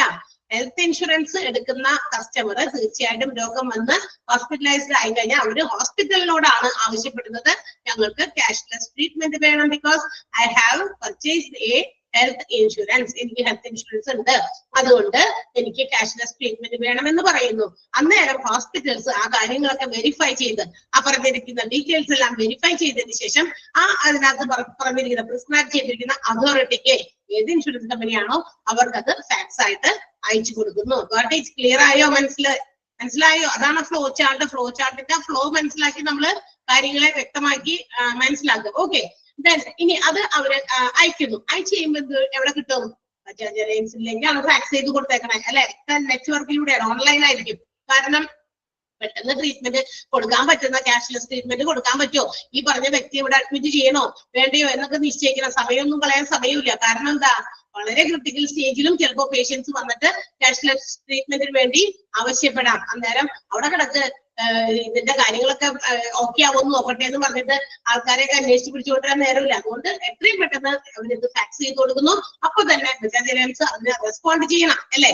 റെസ്പോണ്ട് ചെയ്യും. അവരെന്ത് ചെയ്യുന്നു? ഈ പറയുന്ന ഡീറ്റെയിൽസ് എല്ലാം തന്നെ ചെക്ക് ചെയ്ത് നോക്കുന്നു. With according to the policy documents, അല്ലെങ്കിൽ പോളിസിയുടെ ബെനിഫിറ്റുകൾ, ഡോക്യുമെന്റുകൾ, മറ്റു കാര്യങ്ങളൊക്കെ വെരിഫൈ ചെയ്ത് അവർ വെരിഫിക്കേഷന് ശേഷം റെസ്പോണ്ട് ടു ദ ഹോസ്പിറ്റൽ. അവര് ഹോസ്പിറ്റലിലേക്ക് അവരുടെ റെസ്പോൺസ്, അവരുടെ പ്രതികരണം അറിയിക്കുന്നു. ദിസ് പ്രതികരണം may be in the form of approval, denial or query. ഈ പറയുന്ന പ്രതികരണം ഏത് രീതിയിലാകാം? ഏത് രീതിയിലൊക്കെ ആകാം. ഒറ്റ പ്രതികരണമല്ല, 3 രീതിയിൽ പ്രതികരിക്കാം ഇൻഷുറൻസ് കമ്പനി. അത് ഏതൊക്കെയാണ്? അപ്രൂവൽ, കണ്ട പച്ച സിഗ്നൽ ആണ്. പച്ച എന്തിനെ സൂചിപ്പിക്കുന്നത് നമുക്കറിയാലോ അല്ലെ? അപ്പൊ ഗ്രീൻ സിഗ്നൽ കൊടുത്തു. ദാറ്റ് മീൻസ് എവരിതിങ് ഓക്കെ, വേ ഒക്കെ വളരെ ക്ലിയർ ആണ്, അങ്ങനെ പൊക്കോട്ടെ, ക്യാഷ്ലെസ് സ്റ്റേറ്റ്മെന്റ് ഒക്കെ കൊടുത്തോട്ടേന്ന്. അതേസമയം നെക്സ്റ്റ് വൺ ഷോ ചെയ്യുന്നത് ഒരു ഡിനയൽ സിഗ്നൽ ആണ്. ദാറ്റ് മീൻസ് റെഡ് ആണ്. റെഡ് കാണിച്ചിരിക്കുന്നത് ഡിനയൽ സിഗ്നൽ ആണ്. എന്ന് വെച്ചാൽ എന്താ? ഇല്ല, കൊടുക്കാനായിട്ട് ക്ലെയിം ആൾക്ക് ക്യാഷ്ലെസ് ട്രീറ്റ്മെന്റ് പ്രൊവൈഡ് ചെയ്യാൻ പറ്റില്ല. ഈ പറയുന്ന കാര്യങ്ങളിൽ എന്തൊക്കെയൊക്കെ വ്യക്തത കുറവോ അല്ലെങ്കിൽ മറ്റേതെങ്കിലും കാര്യങ്ങളൊക്കെ ഉണ്ട്. നമ്മൾ തൊട്ട് മുന്നിൽ പറഞ്ഞില്ലേ, insurer can reject the claim. ആ ഒരു കാര്യമാണ് ഇപ്പൊ കിടക്കുന്നത്, റിജക്ഷൻ. ഡിനയലിന്റെ വാക്കിന്റെ മറ്റൊരു വാർഡാണ് എന്ത്? റിജക്ഷൻ. റിജക്ട് ചെയ്തിരിക്കുന്നു, ഇല്ല കൊടുക്കാൻ പറ്റില്ല എന്ന് പറഞ്ഞു. ഇനി ഒരു യെല്ലോ കിടക്കുന്നുണ്ട്, എന്താണത്? ക്വറി. ദാറ്റ് മീൻസ് കുറച്ചുകൂടി അന്വേഷിക്കാനുണ്ട്. ഈ ആൾക്ക് ഇത് കൊടുക്കണോ വേണ്ടിയെന്ന് ഒരു ചെറിയ അന്വേഷണം അവിടെ ബാക്കി നിൽക്കുന്നു, അല്ലെങ്കിൽ വെരിഫിക്കേഷൻ ഒന്നുകൂടി നടത്താനുണ്ട്, അല്ലെങ്കിൽ എന്തെങ്കിലും കാര്യങ്ങളിൽ ക്ലാരിഫിക്കേഷൻ ആവശ്യമുണ്ട്, അതുകൂടി കഴിഞ്ഞിട്ട് പറയാം എന്ന് ഉള്ള രീതിയാണ് മഞ്ഞ എന്ന് പറയുന്ന യെല്ലോയില് ക്വറി എന്ന് പറഞ്ഞു കൊടുത്തിരിക്കുന്നത്. അപ്പൊ ഇതിലെ ഏതെങ്കിലും ഒരു രീതിയിലായിരിക്കും ഇൻഷുറൻസ് കമ്പനി റെസ്പോണ്ട് ചെയ്യുക. മനസ്സിലായല്ലോ? ഏതൊക്കെയാണ്? Approval, denial or query. മനസ്സിലായോ? അപ്പൊ അതിലേക്ക് എത്തിയത് എങ്ങനെയെന്ന് മനസ്സിലായോ നിങ്ങൾക്ക്? ബജാജ് അലയൻസുകാര് ഈ പറയുന്ന കസ്റ്റമറുടെ ഡീറ്റെയിൽസ് ഒക്കെ ചെക്ക് ചെയ്യുന്നു, അവരുടെ ടേംസ്, കണ്ടീഷൻസ്, അവരുടെ പോളിസി ബെനിഫിറ്റുകളെല്ലാം മനസ്സിലാക്കുന്നു, and response to the Bajaj Allianz. Bajaj അലയൻസിലേക്ക് ഹോസ്പിറ്റൽസിലേക്ക് അതിന്റെ റെസ്പോൺസ് അറിയിക്കുന്നു ബജാജ് അലയൻസുകാര്. അപ്പൊ എന്ത് ചെയ്യും? ആ റെസ്പോൺസ് ഇങ്ങനെയൊക്കെ ആകാം, അപ്രൂവൽ ആകാം, ഡിനയൽ ആകാം, ഓർ അതുപോലെ തന്നെ ക്വറിയും ആകാം. ഇനി അപ്രൂവൽ ആണെങ്കിൽ അതായത് അപ്രൂവ്ഡ് ആണ്, ഓക്കെ, എവരിതിങ് ഓക്കെ ആണ്, ഡോക്യുമെന്റുകളും മറ്റു കാര്യങ്ങളൊക്കെ ക്ലിയർ ആണ് എങ്കിൽ approval letter will be send by the Bajaj Allianz. Insurance company അപ്പൊ തന്നെ കൊടുക്കും, അപ്രൂവൽ ലെറ്റർ ഫാക്സ് ചെയ്ത് കൊടുക്കും. അപ്രൂവൽ ലെറ്റർ വെറുതെ ഓക്കെ എന്ന് പറഞ്ഞ് ടിക്കറ്റ് കൊടുക്കലല്ല, ഒരു ലെറ്റർ അപ്പൊ തന്നെ ടൈപ്പ് ചെയ്ത് വേഗം തന്നെ ഫാക്സ് ചെയ്ത് അവിടെ ഓൾറെഡി ഉണ്ടാക്കി വെച്ചിട്ടുണ്ടായിരിക്കും. അതിനകത്ത് എവിടെയെങ്കിലുമൊക്കെ ഫില്ല് ചെയ്യാനേ മാത്രമേ ഉണ്ടാവുള്ളൂ. അതപ്പൊ തന്നെ ഫില്ല് ചെയ്ത് പെട്ടെന്ന് തന്നെ ഹോസ്പിറ്റലിലേക്ക് തിരിച്ച് ഫാക്സ് ചെയ്ത് കൊടുക്കും. That is called approval letter. അപ്പൊ അപ്രൂവൽ കിട്ടിക്കഴിഞ്ഞാൽ അപ്രൂവൽ ലെറ്റർ കൊടുക്കുന്നു. അപ്രൂവൽ ലെറ്റർ കിട്ടിക്കഴിഞ്ഞാൽ പിന്നെ എന്താണ്? അപ്പൊ അവർക്ക് ഒരു ഗ്രീൻ സിഗ്നൽ കിട്ടി. Hospital admits the patient without any deposit. കാശൊന്നും കെട്ടിവെക്കാതെ എന്ത് ചെയ്യുന്നു? ഹോസ്പിറ്റലിൽ പെട്ടെന്ന് തന്നെ പേഷ്യന്റിനെ കൊണ്ടുപോയി അഡ്മിറ്റ് ചെയ്തോ എന്ന് പറയുന്നു, അഡ്മിഷൻ കൊടുക്കുന്നു, ആൻഡ് പ്രൊവൈഡ്സ് ക്യാഷ്ലെസ് ട്രീറ്റ്മെന്റ്. ഒരു പൈസയും വാങ്ങിക്കാതെ എന്ത് ചെയ്യും? ട്രീറ്റ്മെന്റ് കൊടുക്കും. Because the cash will be provided by the insurance company. കാരണം അവിടെ ക്യാഷ് കൊടുക്കേണ്ടത് ഇൻഷുറൻസ് കമ്പനിയാണ്. കാരണം എവറിത്തിങ് ഓക്കെയാണ്, യാതൊരു രീതിയിലുള്ള കൺഫ്യൂഷൻസും അവിടെ ഇല്ല. അപ്പൊ അതുകൊണ്ട് വേഗം തന്നെ ട്രീറ്റ്മെന്റ് കൊടുത്തോ, അഡ്മിറ്റ് ചെയ്തോ, ഒരു പൈസ ഇല്ല, ഡെപ്പോസിറ്റ് ഒന്നും വേണ്ട. അല്ലാണ്ട് നിങ്ങളൊന്ന് ആലോചിച്ച് നോക്കേ, നമ്മളൊക്കെ എന്തെങ്കിലും ഭയങ്കര ക്രിട്ടിക്കൽ സ്റ്റേജിൽ ചെല്ലുമ്പോ, ഭയങ്കര വലിയൊരു ഓപ്പറേഷൻ ഒക്കെ വേണ്ടി വരും എന്ന് പറയുമ്പോ എന്ത് ചെയ്യണം? ഹോസ്പിറ്റലുകാര് ആ വാതിക്കേന്ന് അവിടെ അഡ്മിഷനിലേക്ക് കൊടുക്കണമെങ്കിൽ പേഷ്യന്റിനെ വേഗം അഡ്മിറ്റ് ചെയ്യും, വേഗം തന്നെ ചികിത്സ കൊടുക്കട്ടെ എന്നൊന്നുമില്ല. ഇറ്റ്സ് ഓൾസോ ദെയർ, അവരുടേത് ഇറ്റ്സ് എ ബിസിനസ്, അവരുടെയും ഒരു ബിസിനസ് തന്നെയാണ്. So they must have some amount of deposit or investment. തീർച്ചയായിട്ടും ആ ഒരു എന്താ പറയാ, സർജറിക്കൊക്കെ ആവശ്യമായ വലിയ എമൗണ്ട്, 10 ലക്ഷം, 30 ലക്ഷം, 8 ലക്ഷം എന്ന് പറയുമ്പോ നിസ്സാരമായിട്ട് അവർ പറയും. ഇത് കെട്ടിവെച്ചാൽ മാത്രമേ അവരെന്ത് ചെയ്യുള്ളൂ? അതിന്റെ ചെറിയ വിരൽ അനക്കുള്ളൂ. ഓക്കെ, അപ്പൊ അതുകൊണ്ട് അവര് സിഗ്നൽ കിട്ടി കഴിയുമ്പോൾ അവര് ക്യാഷ്ലെസ് ട്രീറ്റ്മെന്റ് തുടങ്ങും. ആൻഡ് ഓൾസോ ഈ ക്യാഷ്ലെസ് ട്രീറ്റ്മെന്റ് പ്രൊവൈഡ് ചെയ്യുക എന്നുള്ളത് മാത്രമല്ല, also pay non medical expenses, അതായത് ഹോസ്പിറ്റലൈസ്ഡ് ആകുന്നതിന്റെ മരുന്നുകളൊക്കെ ആയിട്ട് മാത്രം ബന്ധമുള്ള ചെലവുകളല്ല, അല്ലാതെയുള്ള നോൺ മെഡിക്കൽ എക്സ്പെൻസുകൾ അവർ മീറ്റ് ചെയ്യും. ആൻഡ് ഓൾസോ അതുമായി ബന്ധപ്പെട്ട അനുബന്ധ ചെലവുകളൊക്കെ ഉണ്ടാവില്ലേ, കോപേയ്മെന്റ്, അതെല്ലാം തന്നെ കൊടുത്ത് before the discharge of the patient, പേഷ്യന്റിന്റെ ഡിസ്ചാർജിന് മുമ്പ് അതെല്ലാം ആര് ക്ലിയർ ചെയ്യും? ബജാജ് അലയൻസ് ക്ലിയർ ചെയ്യും. ഓക്കെ, അപ്പൊ ഇതെല്ലാം നടക്കുന്നു എവിടെ? നമ്മുടെ അപ്രൂവൽ ആണെങ്കിലാണ് ഇതെല്ലാം നടക്കുക. ഓക്കെ, അപ്പൊ അപ്രൂവൽ എന്ന് പറയുന്ന സിഗ്നൽ കിട്ടിയാൽ അങ്ങനെയൊക്കെ പ്രവർത്തിക്കും. ഇനി കിട്ടുന്നതോ when it is denial, അതായത് നമ്മളുടെ എന്താ പറയാ, ഈ ബജാജ് അലയൻസുകാര് അവർക്ക് കിട്ടിയിരിക്കുന്ന ക്ലെയിമിംഗ് പ്രോസസ്സിന്റെ കാര്യങ്ങളൊക്കെ നോക്കി കഴിഞ്ഞപ്പോ, പോളിസി എഗ്രിമെന്റ് മറ്റു കാര്യങ്ങളൊക്കെ നോക്കിയപ്പോ അവര് ദേ ആർ നോട്ട് സാറ്റിസ്ഫൈഡ്. ആ പറഞ്ഞ കാര്യങ്ങളിൽ ഇവര് തൃപ്തരല്ല, എന്തെങ്കിലും തരത്തിലുള്ള മിസ്റ്റേക്കുകളൊക്കെ ഉണ്ട് എങ്കിൽ denial letter will be send by the Bajaj Allianz. Bajaj അലയൻസുകാർ എന്തിലെന്താ കൊടുക്കാൻ നേരം? അപ്രൂവൽ എല്ലാം കൊടുക്കുക, ഡിനയൽ ആണ്, അതായത് കൊടുക്കാൻ പറ്റില്ല എന്നുള്ളത്. അങ്ങനെ വരുമ്പോ ഹോസ്പിറ്റൽ എന്ത് ചെയ്യും? മറ്റേ പേഷ്യൻസിനോടൊക്കെ ചോദിച്ച് അല്ലെങ്കിൽ അവരുടെ ആൾക്കാരോട് ചോദിച്ചിട്ട് ഹോസ്പിറ്റലിൽ പേഷ്യന്റ് അഡ്മിറ്റ് ചെയ്യും. പക്ഷേ they have to pay cash, അതായത് ക്യാഷ് പേഷ്യന്റ് ആയിട്ടാണ് അവരെ അഡ്മിറ്റ് ചെയ്യാം. മറ്റേ അവിടെ ആരെയാണ്? വിത്തൗട്ട് എനി ഡെപ്പോസിറ്റ് ആയിട്ടാണ് അപ്രൂവലിലാണെങ്കിൽ പേഷ്യന്റിനെ എന്ത് ചെയ്യുന്നത്? നമ്മൾ അഡ്മിറ്റ് ചെയ്യുന്നത് ഹോസ്പിറ്റലുകാര്. അതേസമയം ഡിനയൽ ലെറ്റർ കിട്ടിക്കഴിഞ്ഞാൽ ഹോസ്പിറ്റലില് പേഷ്യന്റിനെ അഡ്മിറ്റ് ചെയ്യുന്നു. എങ്ങനെയാ? പേഷ്യന്റ് ആയിട്ടാണ്, ക്യാഷ് പേഷ്യന്റ് എന്നുള്ള പേരിലാണ് അവരെ അഡ്മിറ്റ് ചെയ്യുന്നത്. And the patient have to pay the bill.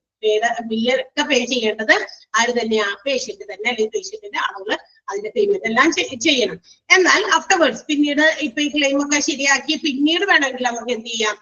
റീഇംബേഴ്സ്മെന്റിന് വേണ്ടിയിട്ട് ക്ലെയിം ചെയ്യാം. വീണ്ടും അതിന്റെ മറ്റു കാര്യങ്ങളിലേക്കൊക്കെ പോയി ചിലപ്പോൾ ട്രീറ്റ്മെന്റ് ഒക്കെ കഴിഞ്ഞ് ഡിസ്ചാർജ് ഒക്കെ കഴിഞ്ഞ് പോയിട്ടായിരിക്കാം ചിലപ്പോൾ എന്താകുക, അതിന്റെ റീഇംബേഴ്സ്മെന്റിന് വേണ്ടിയിട്ട് വീണ്ടും അവർക്ക് കാര്യങ്ങൾ പ്രൊസീഡ് ചെയ്യാം. എന്തെങ്കിലുമൊക്കെ മിസ്റ്റേക്ക് ഒക്കെ വന്നതുകൊണ്ടായിരിക്കാം അങ്ങനെ ഡിനയൽ വന്നത്.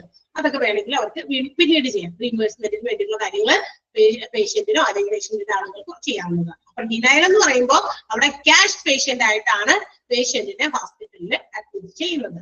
ഓക്കെ, ക്ലിയർ ആയോ? ഡിനയൽ ലെറ്റർ കിട്ടി കഴിയുമ്പോ, ഡിനയൽ എന്ന് പറഞ്ഞു കഴിഞ്ഞാൽ ബജാജ് അലയൻസിന് പറഞ്ഞിരിക്കുന്ന അവരുടെ പോളിസിയിൽ പറഞ്ഞിരിക്കുന്ന കാര്യങ്ങൾക്ക് ഈ പറഞ്ഞ പേഷ്യന്റ് അർഹതയില്ലാത്ത ആളാണ് എന്നതുകൊണ്ടാണ് എന്ത് ചെയ്യുന്നത്? ഡിനയൽ ലെറ്റർ പ്രൊവൈഡ് ചെയ്യുന്നത്.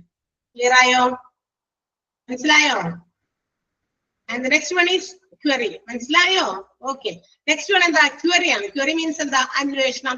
ചില കാര്യങ്ങൾക്ക് അവർക്ക് വ്യക്തത കുറവുണ്ടായിരിക്കാം, അവർക്ക് എൻക്വയറീസ് നടത്തേണ്ടി വരുമായിരിക്കാം. അങ്ങനെ വരുമ്പോൾ ക്വറി ലെറ്റർ ആയിരിക്കും ബജാജ് അലയൻസ് ഹോസ്പിറ്റലിലേക്ക് സബ്മിറ്റ് ചെയ്യുക. ക്വറി ലെറ്റർ, അന്വേഷണം വേണ്ടി വരുന്ന ഒരു കേസാണ് ഈ പേഷ്യന്റിന്റേത്. അതുകൊണ്ട് അന്വേഷണ ലെറ്റർ ആണ് ബജാജ് അലയൻസ് പ്രൊവൈഡ് ചെയ്യുന്നത്. അങ്ങനെ വരുമ്പോൾ ഹോസ്പിറ്റൽസ് ഇവര് ചോദിക്കുന്ന ബജാജ് അലയൻസുകാർ എന്തെങ്കിലുമൊക്കെ ചിലപ്പോൾ എൻക്വയറീസ് നടത്താം. അതിനെ സംബന്ധിക്കുന്ന ആൻസേഴ്സ്, റിപ്ലൈസ് ഒക്കെ ഹോസ്പിറ്റൽസ് ഫാക്സ് ആയിട്ട് എന്ത് ചെയ്യുന്നു? പ്രൊവൈഡ് ചെയ്യുന്നു. ഡോക്ടേഴ്സും മറ്റു ആൾക്കാരിൽ നിന്നൊക്കെ ചോദിക്കുന്ന ചോദ്യങ്ങൾക്ക് അല്ലെങ്കിൽ എൻക്വയറീസിനൊക്കെ മറുപടികൾ കൊടുക്കും. ചിലപ്പോൾ എന്താണെന്നറിയോ? അത് അങ്ങനെ ഉദാഹരണം പറഞ്ഞു കഴിഞ്ഞാൽ ചിലപ്പോൾ ചില രോഗങ്ങള് ഈ പറഞ്ഞ ഇൻഷുറൻസിനകത്ത് പെടുന്നതായിരിക്കില്ല. അപ്പൊ ഇന്ന കാരണം കൊണ്ടാണോ ഈ ഹോസ്പിറ്റലിൽ പേഷ്യന്റിന് കൊണ്ടുവന്നേക്കണേ, അങ്ങനെ കുറെ ചോദ്യങ്ങൾ വയ്ക്കും. അപ്പൊ അതിന് ഉത്തരം ആരാ കൊടുക്കാൻ പറ്റുക? ഡോക്ടേഴ്സ് ആണ്. കാരണം എന്താ? ഡോക്ടേഴ്സിനല്ലേ ഈ രോഗത്തെ കുറിച്ചും രോഗത്തിന്റെ കാരണങ്ങളെ കുറിച്ചൊക്കെ മനസ്സിലാകുന്നുള്ളൂ. വെറുതെ രോഗിയോട് മാത്രം ചോദിച്ചിട്ട് കാര്യമില്ലല്ലോ. അപ്പൊ അങ്ങനെയാണെങ്കിൽ അന്വേഷിക്കും. അപ്പൊ അന്വേഷിക്കുമ്പോൾ അതിന് കറക്റ്റ് ആയിട്ടുള്ള റിപ്ലൈസ് ഡോക്ടേഴ്സും മറ്റും പ്രൊവൈഡ് ചെയ്യും. അപ്പൊ അതിന്റെ ബേസിസിൽ എന്ത് ചെയ്യാം? വേണമെങ്കിൽ വീണ്ടും ആ ഒരു കാര്യം എവിടേക്ക് തന്നെ പോകും? ബജാജ് അലയൻസിലേക്ക് തന്നെ പോകുന്നു. ഇവർ ഡോക്ടേഴ്സ് അവരുടെ റിപ്ലൈക്ക് ബജാജ് അലയൻസിലേക്ക് തന്നെ സബ്മിറ്റ് ചെയ്യും. ഓക്കെ, ഇനി ആ ആൻസേഴ്സ് റിപ്ലൈസ് ഒക്കെ നോക്കിയിട്ട് വീണ്ടും അവർ വെരിഫൈ ചെയ്തിട്ട് വീണ്ടും അവർ റെസ്പോണ്ട് ചെയ്യും. ഏത് രീതിയിൽ? അപ്രൂവ്ഡ് ആണോ, ഡിനയൽ ആണോ, വീണ്ടും ക്യൂറി, വീണ്ടും അന്വേഷണം വേണ്ടി വരുമോ എന്നൊക്കെ നോക്കാം. വേണ്ട അല്ലെ? ഇങ്ങനെ ഒരു പ്രോസസ് ക്യൂറി ആണെങ്കിൽ ഇങ്ങനെ പറയുകൊണ്ടിരിക്കും. ഒറ്റയടിക്ക് ക്ലിയർ ആണ് എങ്കിൽ വീണ്ടും അപ്രൂവൽ ആയിരിക്കും കൊടുക്കുക. ഒറ്റയടിക്ക് ക്ലിയർ ആയി, പക്ഷെ ഇയാൾക്ക് ഇതിന് അർഹതയില്ല, അപ്പൊ കൊടുക്കുന്നത് ചിലപ്പോ ഡിനയൽ ലെറ്റർ ആയിരിക്കാം. മനസ്സിലായ? മനസ്സിലായി? ക്ലിയർ ആയ? ലാസ്റ്റത്തെ ക്വറി എന്ന് പറഞ്ഞ അന്വേഷണം. അന്വേഷണത്തിന് കൃത്യമായ ഉത്തരങ്ങളും മറുപടികളും ഒക്കെ ആണെങ്കിൽ ഓക്കെ, ഒരു പ്രശ്നമില്ല. എന്ത് ചെയ്യും? അപ്രൂവൽ കൊടുക്കും അല്ലെ? ഇനിയും അവിടെയും വീണ്ടും കുഴപ്പിക്കുന്ന രീതിയിൽ വീണ്ടും ആണെങ്കിൽ എന്ത് ചെയ്യും? അവര് ചിലപ്പോ ഡിനൈ ചെയ്യാം ഏത് വേണമെങ്കിലും. അല്ലെങ്കിൽ ഇവർക്ക് പറഞ്ഞേക്കണം ഈ ഡീറ്റെയിൽസ്, അല്ലെങ്കിൽ ഈ പറയുന്ന ഒരു രോഗത്തിന് ഈ ആൾക്ക് ഇതിന് അർഹതയില്ല, ഈ ഒരു ഹെൽത്ത് ഇൻഷുറൻസ് ബെനിഫിറ്റ് പ്രൊവൈഡ് ചെയ്യുന്നതല്ല എന്നാണെങ്കിൽ ഡിനയൽ ലെറ്റർ കൊടുക്കും. ഇത് ഇല്ല, കാരണം ഇത് നമ്മളെ തെറ്റിദ്ധരിപ്പിച്ചുകൊണ്ട് ഇയാൾക്ക് ഈ രോഗം നേരത്തെ ഉണ്ടായിരുന്നു, ഈ രോഗം ഉണ്ടായിരുന്നിട്ടാണ് ഇയാൾ ഈ ഹെൽത്ത് ഇൻഷുറൻസിന്റെ ഭാഗമായേക്കണേ. പെട്ടെന്ന് തന്നെയാണ് ഇയാൾക്ക് ഈ ഒരു രോഗം വന്നിരിക്കുന്നത്. പെട്ടെന്ന് വരുന്ന രോഗമല്ല ചിലതൊക്കെ, അല്ലെ? ചിലതൊക്കെ ഒത്തിരി രോഗം ആയിട്ട് വരുന്നത് എപ്പോഴാണ്? കുറച്ച് സമയം എടുത്തിട്ട് വരുന്നതാ, ലൈക്ക് ക്യാൻസർ പോലെയുള്ള രോഗങ്ങൾ. ഓക്കെ, അപ്പൊ അങ്ങനെയൊക്കെയുള്ള രോഗങ്ങളൊക്കെ പ്രത്യക്ഷത്തിൽ നമുക്ക് കാണാൻ പറ്റില്ലല്ലോ. അപ്പൊ അത് രോഗിക്ക് അറിയാൻ പറ്റുള്ളൂ. അപ്പൊ അങ്ങനെയുള്ളതിനൊക്കെയാണ് ഈ ചിലപ്പോൾ ഇതുപോലുള്ള ക്യൂരീസ് ഒക്കെ ആവശ്യം വരിക. സോ ഇതാണ് നമ്മുടെ ബജാജ് അലയൻസ് എന്ന് പറയുന്ന അവരുടെ ഹെൽത്ത് ഇൻഷുറൻസിന്റെ ഒരു ക്ലെയിമിംഗ് പ്രൊസീജിയർ. അതൊരു ഫ്ലോ ചാർട്ട് ആയിട്ട് നമുക്ക് വളരെ വ്യക്തമാക്കാൻ വേണ്ടിയിട്ട് തന്നിരിക്കുന്നതാണ്. ഈ ഫ്ലോ ചാർട്ട് വളരെ ഇമ്പോർട്ടന്റ് ആണ്, കാരണം അതിന്റെ അകത്തുനിന്ന് പല പല ചോദ്യങ്ങളും ഒക്കെ വരാറുണ്ട്. ഓക്കെ, ക്ലിയർ ആണല്ലോ? മനസ്സിലായോ? ഡൗട്ടൊന്നുമില്ലല്ലോ? അടുത്തതിലേക്ക് പോയിക്കോട്ടെ. യെസ്, അപ്പൊ ഇനി നമ്മൾ ലാസ്റ്റ് പഠിക്കാൻ പോകുന്നത് ഹെൽത്ത് ഇൻഷുറൻസ് എക്സിക്യൂട്ടീവ് അല്ലെങ്കിൽ മാനേജർ ഇൻ എ ഹോസ്പിറ്റലിലെ ഇൻഷുറൻസ് എക്സിക്യൂട്ടീവ് അല്ലെങ്കിൽ എന്താ പറയാ ഇൻഷുറൻസ് മാനേജറുമായിട്ട് ബന്ധപ്പെട്ടിട്ടുള്ള അവരുടെ ചില റെസ്പോൺസിബിലിറ്റീസ് ആണ്. ജസ്റ്റ് ഒന്ന് അറിഞ്ഞിരിക്കുക എന്തൊക്കെ ഉത്തരവാദിത്തങ്ങൾ ഒരു ഇൻഷുറൻസ് എക്സിക്യൂട്ടീവ് അല്ലെങ്കിൽ ഒരു ഇൻഷുറൻസ് മാനേജ് ചെയ്യുന്ന ആള് എന്ന നിലയ്ക്ക് ആൾക്ക് ചെയ്യാനുണ്ട്. ഇൻഷുറൻസിന്റെ കാര്യങ്ങളൊക്കെ നോക്കി കണ്ടു നടത്തണമല്ലോ. അപ്പൊ ഇൻഷുറൻസുമായിട്ട് ബന്ധപ്പെട്ട കാര്യങ്ങളായിരിക്കാം ആളുടെ ഉത്തരവാദിത്തം. എന്തൊക്കെയാണ്? First of all, they have to supervise the insurance operation, designing, implementing and also training the staff about the insurance protocols. അതായത് ഇൻഷുറൻസിനെ കുറിച്ചിട്ടുള്ള കാര്യങ്ങൾ സൂപ്പർവൈസ് ചെയ്യുക, അതിന്റെ പ്രവർത്തനങ്ങൾ, അതിന്റെ കാര്യങ്ങളൊക്കെ ഡിസൈൻ ചെയ്യുക, അത് അത്തരം എന്തെങ്കിലും ഇൻഷുറൻസിന്റെ ബന്ധപ്പെട്ട ചില കാര്യങ്ങൾ ഇംപ്ലിമെന്റ് ചെയ്യാനുണ്ടെങ്കിൽ അത് ഇംപ്ലിമെന്റ് ചെയ്യുക. മാത്രമല്ല അവിടെയുള്ള ഇൻഷുറൻസ് കൈകാര്യം ചെയ്യേണ്ട അതായത് ഇൻഷുറൻസിന്റെ ചില കാര്യങ്ങൾ വരേണ്ട സ്റ്റാഫുകൾ ഉണ്ടാവും ഹോസ്പിറ്റൽസിൽ. അപ്പൊ അത്തരം ഇൻഷുറൻസിനെ സംബന്ധിക്കുന്ന വിവരങ്ങളൊക്കെ ട്രെയിൻ ചെയ്യുക സ്റ്റാഫിന്. ചിലപ്പോ ഒരു പേഷ്യന്റ് വന്നിട്ട് അഡ്മിറ്റ് ചെയ്യുന്നതിന് മുമ്പ് അവർക്ക് ഇൻഷുറൻസിനെ കുറിച്ചിട്ടൊന്നും വലിയ കാര്യമായിട്ട് എന്താ ചെയ്യേണ്ടതെന്നൊന്നും അറിയില്ല. അപ്പൊ അവർ ചിലപ്പോ അവിടുത്തെ സ്റ്റാഫിനോട് ഏതെങ്കിലും കാണുന്ന സ്റ്റാഫിനോടൊക്കെ ആയിരിക്കും ചോദിക്കുക. അപ്പൊ അങ്ങനെയുള്ള കാര്യങ്ങളെ കുറിച്ച് ഇച്ചിരിയെങ്കിലും ഞങ്ങൾക്ക് അറിയണമെന്ന് അറിഞ്ഞിരിക്കണ്ടേ? അതിന് വേണ്ടിയിട്ട് അതിനുള്ള ട്രെയിനിങ് കൊടുക്കുക. അവർക്ക് ഇൻഷുറൻസിന്റെ പ്രോട്ടോകോൾസിനെ സംബന്ധിക്കുന്ന ട്രെയിനിങ് സ്റ്റാഫിനും പ്രൊവൈഡ് ചെയ്യുക. അപ്പൊ supervising insurance operations, designing, implementing and also training the staff regarding insurance protocol. മനസ്സിലായോ? അതൊന്നാമത്തെ ഉത്തരവാദിത്തമാണ്. And also they have to administer medical services. അവിടെ നൽകുന്ന മെഡിക്കൽ സേവനങ്ങൾ, അതായത് ഇൻഷുറൻസുമായിട്ട് ബന്ധപ്പെട്ടിട്ടുള്ള മെഡിക്കൽ സേവനങ്ങളൊക്കെ പേഷ്യൻസിന് പ്രൊവൈഡ് ചെയ്യാറില്ലേ? അതുപോലെ ഹോസ്പിറ്റൽസിലും മറ്റ് കസ്റ്റമേഴ്സിലും ഒക്കെ അങ്ങനെയുള്ള കാര്യങ്ങളൊക്കെ സൂപ്പർവൈസ് ചെയ്യുക. ഇതെല്ലാം നോക്കി കാണുക. ഇൻഷുറൻസുമായിട്ട് ബന്ധപ്പെട്ടിട്ടുള്ള പേഷ്യൻസ്, അവരുടെ മറ്റ് കസ്റ്റമേഴ്സ്, അവർക്ക് എത്ര സേവനമാണ് പ്രൊവൈഡ് ചെയ്യുന്നത്, അത് സാറ്റിസ്ഫൈഡ് ആണോ, ഈ പറയുന്ന കസ്റ്റമേഴ്സ് ഒക്കെ അതായത് പേഷ്യൻസ് ഒക്കെ ഈ ഇൻഷുറൻസിന്റെ കാര്യത്തിൽ സംതൃപ്തരാണോ എന്നൊക്കെ സൂപ്പർവൈസ് ചെയ്യുക. ഓക്കെ, പിന്നെ പ്രോസസിങ് പേഷ്യന്റ് ഇൻഷുറൻസ് ക്ലെയിം. പേഷ്യന്റിന്റെ ഇൻഷുറൻസ് ക്ലെയിമുകളിലൊക്കെ നടക്കുന്ന ആ ഒരു സ്ഥലത്തും ഈ പുള്ളിക്കാരന്റെ അല്ലെങ്കിൽ പുള്ളിക്കാരിയുടെ ആവശ്യമുണ്ട്. അതൊക്കെ എന്തെങ്കിലുമൊക്കെ പ്രോസസ്സിംഗ് ഒക്കെ ചെയ്യാനുണ്ടെങ്കിൽ അതിനകത്തും ഒരു പങ്ക് വഹിക്കേണ്ടതാണ്. Effective collaboration with insurance companies. Insurance കമ്പനിയുമായിട്ട് നല്ലൊരു കണക്ഷൻ നമ്മുടെ ഈ പറയുന്ന ഇൻഷുറൻസ് എക്സിക്യൂട്ടീവ് അല്ലെങ്കിൽ ഇൻഷുറൻസ് മാനേജർക്ക് ഉണ്ടായിരുന്നു. ഇൻഷുറൻസ് കമ്പനിയോട് എന്താ പറയാ എന്തെങ്കിലുമൊക്കെ അവരും നമ്മളോടൊക്കെ സംശയങ്ങളൊക്കെ ചോദിക്കുമ്പോൾ അതിനൊക്കെയുള്ള മറുപടിയൊക്കെ പറയാനായിട്ടുള്ള ആ ഒരു കഴിവൊക്കെ ഉണ്ടായിരിക്കുമല്ലോ. അപ്പൊ അവരുമായിട്ട് നല്ല ബന്ധം ഉണ്ടായിരിക്കണം. Maximise patient satisfaction. പരമാവധി എന്താ പറയാ സാറ്റിസ്ഫൈഡ് ആക്കുക പേഷ്യൻസിനെ. അതായത് ഇൻഷുറൻസുമായിട്ട് ബന്ധപ്പെട്ടിട്ടുള്ള കാര്യങ്ങളിൽ അവർക്ക് പരമാവധി സംതൃപ്തി നേടിക്കൊടുക്കുക. അപ്പൊ നമുക്ക് ബാക്കിയെല്ലാം ഓക്കെയാണ്, പക്ഷെ ഇൻഷുറൻസിന്റെ ക്ലെയിം ഒന്നും കിട്ടിയില്ല എന്ന് വെച്ച് കഴിഞ്ഞാൽ വീണ്ടും പേഷ്യൻസ് ഒക്കെ ഡൗൺ ആയി പോകും, അല്ലെ? അയ്യോ, എന്നാലും പൈസ കിട്ടിയില്ലല്ലോ, അല്ലെങ്കിൽ പേയ്മെന്റ് നമ്മൾ പോക്കറ്റിൽ നിന്ന് കൊടുക്കേണ്ടി വരുമല്ലോ. അങ്ങനെയുള്ള ആ ഒരു ബുദ്ധിമുട്ടൊക്കെ അവർക്ക് ഫേസ് ചെയ്യാതിരിക്കാനുള്ള കാര്യങ്ങളൊക്കെ ശ്രദ്ധിക്കുക. Enhance the image of the hospital. അങ്ങനെ ഇൻഷുറൻസിന്റെ പേഷ്യൻസിന്റെ ഇൻഷുറൻസ് സംബന്ധമായിട്ടുള്ള കാര്യങ്ങളൊക്കെ നമ്മൾ കൃത്യമായിട്ട് സാറ്റിസ്ഫൈ ചെയ്ത് കൊണ്ടുപോവാണെങ്കിൽ it will increase the image of the hospital. തീർച്ചയായിട്ടും അത് ഹോസ്പിറ്റലിന്റെ ഇമേജ് അല്ലെങ്കിൽ ഹോസ്പിറ്റലിന്റെ ഗുഡ് വില്ല് വർദ്ധിപ്പിക്കുക തന്നെ ചെയ്യും, അല്ലെ? അവിടെ ആ ഹോസ്പിറ്റലിൽ പെട്ടെന്ന് ഇൻഷുറൻസിന്റെ കാര്യമൊക്കെ എനിക്ക് ഇൻഷുറൻസ് ഉണ്ടായിരുന്നു, പക്ഷെ വളരെ പെട്ടെന്ന് കൃത്യമായിട്ട് ഇതൊക്കെ കാര്യങ്ങളൊക്കെ അവർ ക്ലിയർ ചെയ്ത് തന്നു. അപ്പൊ അതുകൊണ്ട് എനിക്ക് വളരെ എന്താ പറയുക ഒരു വിശ്വാസം ഉണ്ടാകുന്നു ഹോസ്പിറ്റലിനോട്, എനിക്ക് വലിയൊരു മതിപ്പുണ്ട് എന്നൊക്കെ പറഞ്ഞ് ചില ആളുകൾ 10 ആൾക്കാരോട് പറഞ്ഞാൽ തന്നെ ഹോസ്പിറ്റലിന്റെ ഇമേജിൽ വർദ്ധിക്കുന്നേ, അല്ലെ? ആലോചിച്ച് നോക്കിയേ. അതേസമയം പുറത്തേക്ക് ഇറങ്ങുന്നവരും എല്ലാം കൊള്ളാം, ഡോക്ടേഴ്സ് കൊള്ളാം, അവരെ നമുക്ക് തന്ന ചികിത്സയും മറ്റു കാര്യങ്ങളിലൊക്കെ നമ്മൾ സാറ്റിസ്ഫൈഡ് ആണ്. പക്ഷെ ഇൻഷുറൻസ് ഞങ്ങൾക്ക് കിട്ടിയിട്ടില്ല. അതിന്റെ കാര്യത്തിന് വേണ്ടി നെട്ടോട്ടം തുടങ്ങിയിട്ടും കാര്യങ്ങൾ ശരിയായിട്ടില്ല. അപ്പൊ തന്നെ പുറത്തിറങ്ങി കഴിഞ്ഞാൽ ഇതേ ഒരു കമന്റ് ഒരു 10 ആളോട് പറഞ്ഞിട്ട് കാര്യങ്ങൾ ആലോചിച്ച് നോക്കിയേ. അപ്പൊ വരാനിരിക്കുന്ന പേഷ്യൻസ് കൂടി വരില്ല. ബിക്കോസ് ഹെൽത്ത് ഇൻഷുറൻസ് നമുക്ക് കിട്ടിയില്ലെങ്കിൽ കയ്യിൽ നിന്ന് കാശ് കൊടുക്കേണ്ടി വരില്ലേ?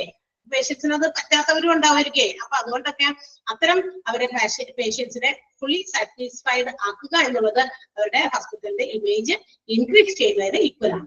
സോ പിന്നെ അടുത്തത് റിവ്യൂ ഇൻഷുറൻസ് ക്ലെയിംസ്. അതായത് ഓരോ എഗ്രിമെന്റ് അനുസരിച്ച് ഇൻഷുറൻസിന്റെ കൃത്യമായ എഗ്രിമെന്റ് അനുസരിച്ച് അവരുടെ ഇൻഷുറൻസ് ഒക്കെ കൃത്യമാണോ എന്ന് എൻഷുർ ചെയ്യുക.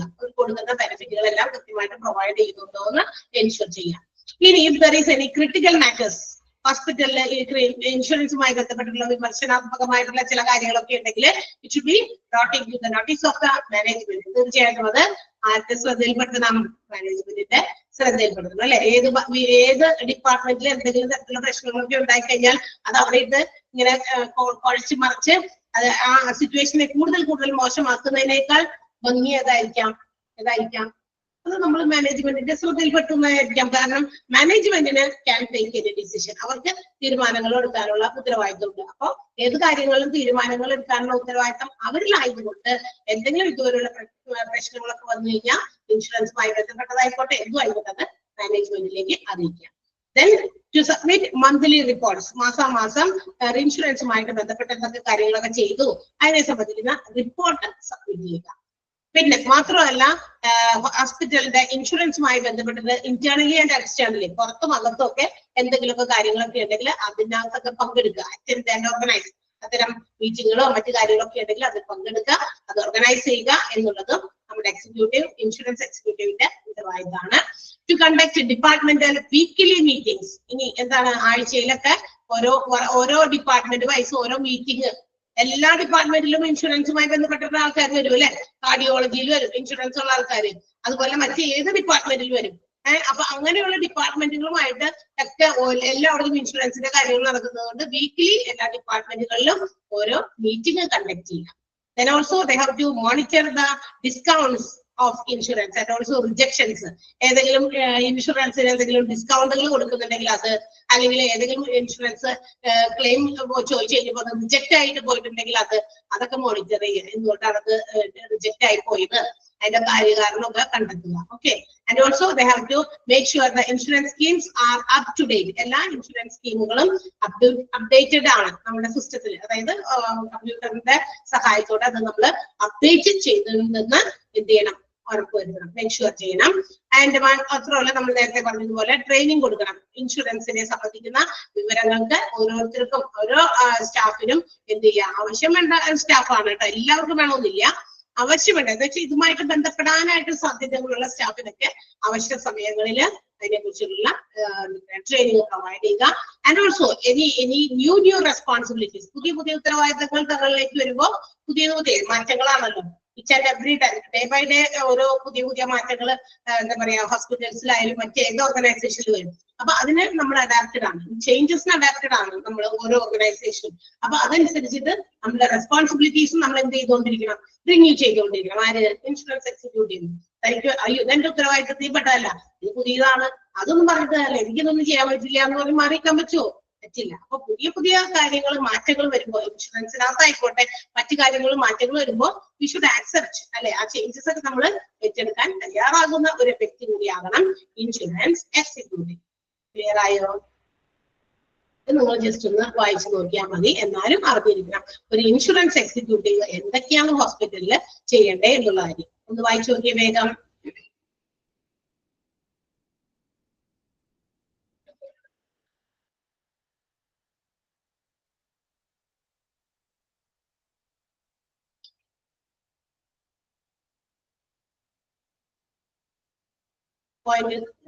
പോയിന്റുകളൊക്കെ ഓരോന്ന് വായിച്ചു നോക്കാം.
ഓക്കെ, എല്ലാം വായിച്ചു കഴിഞ്ഞല്ലോ അല്ലെ?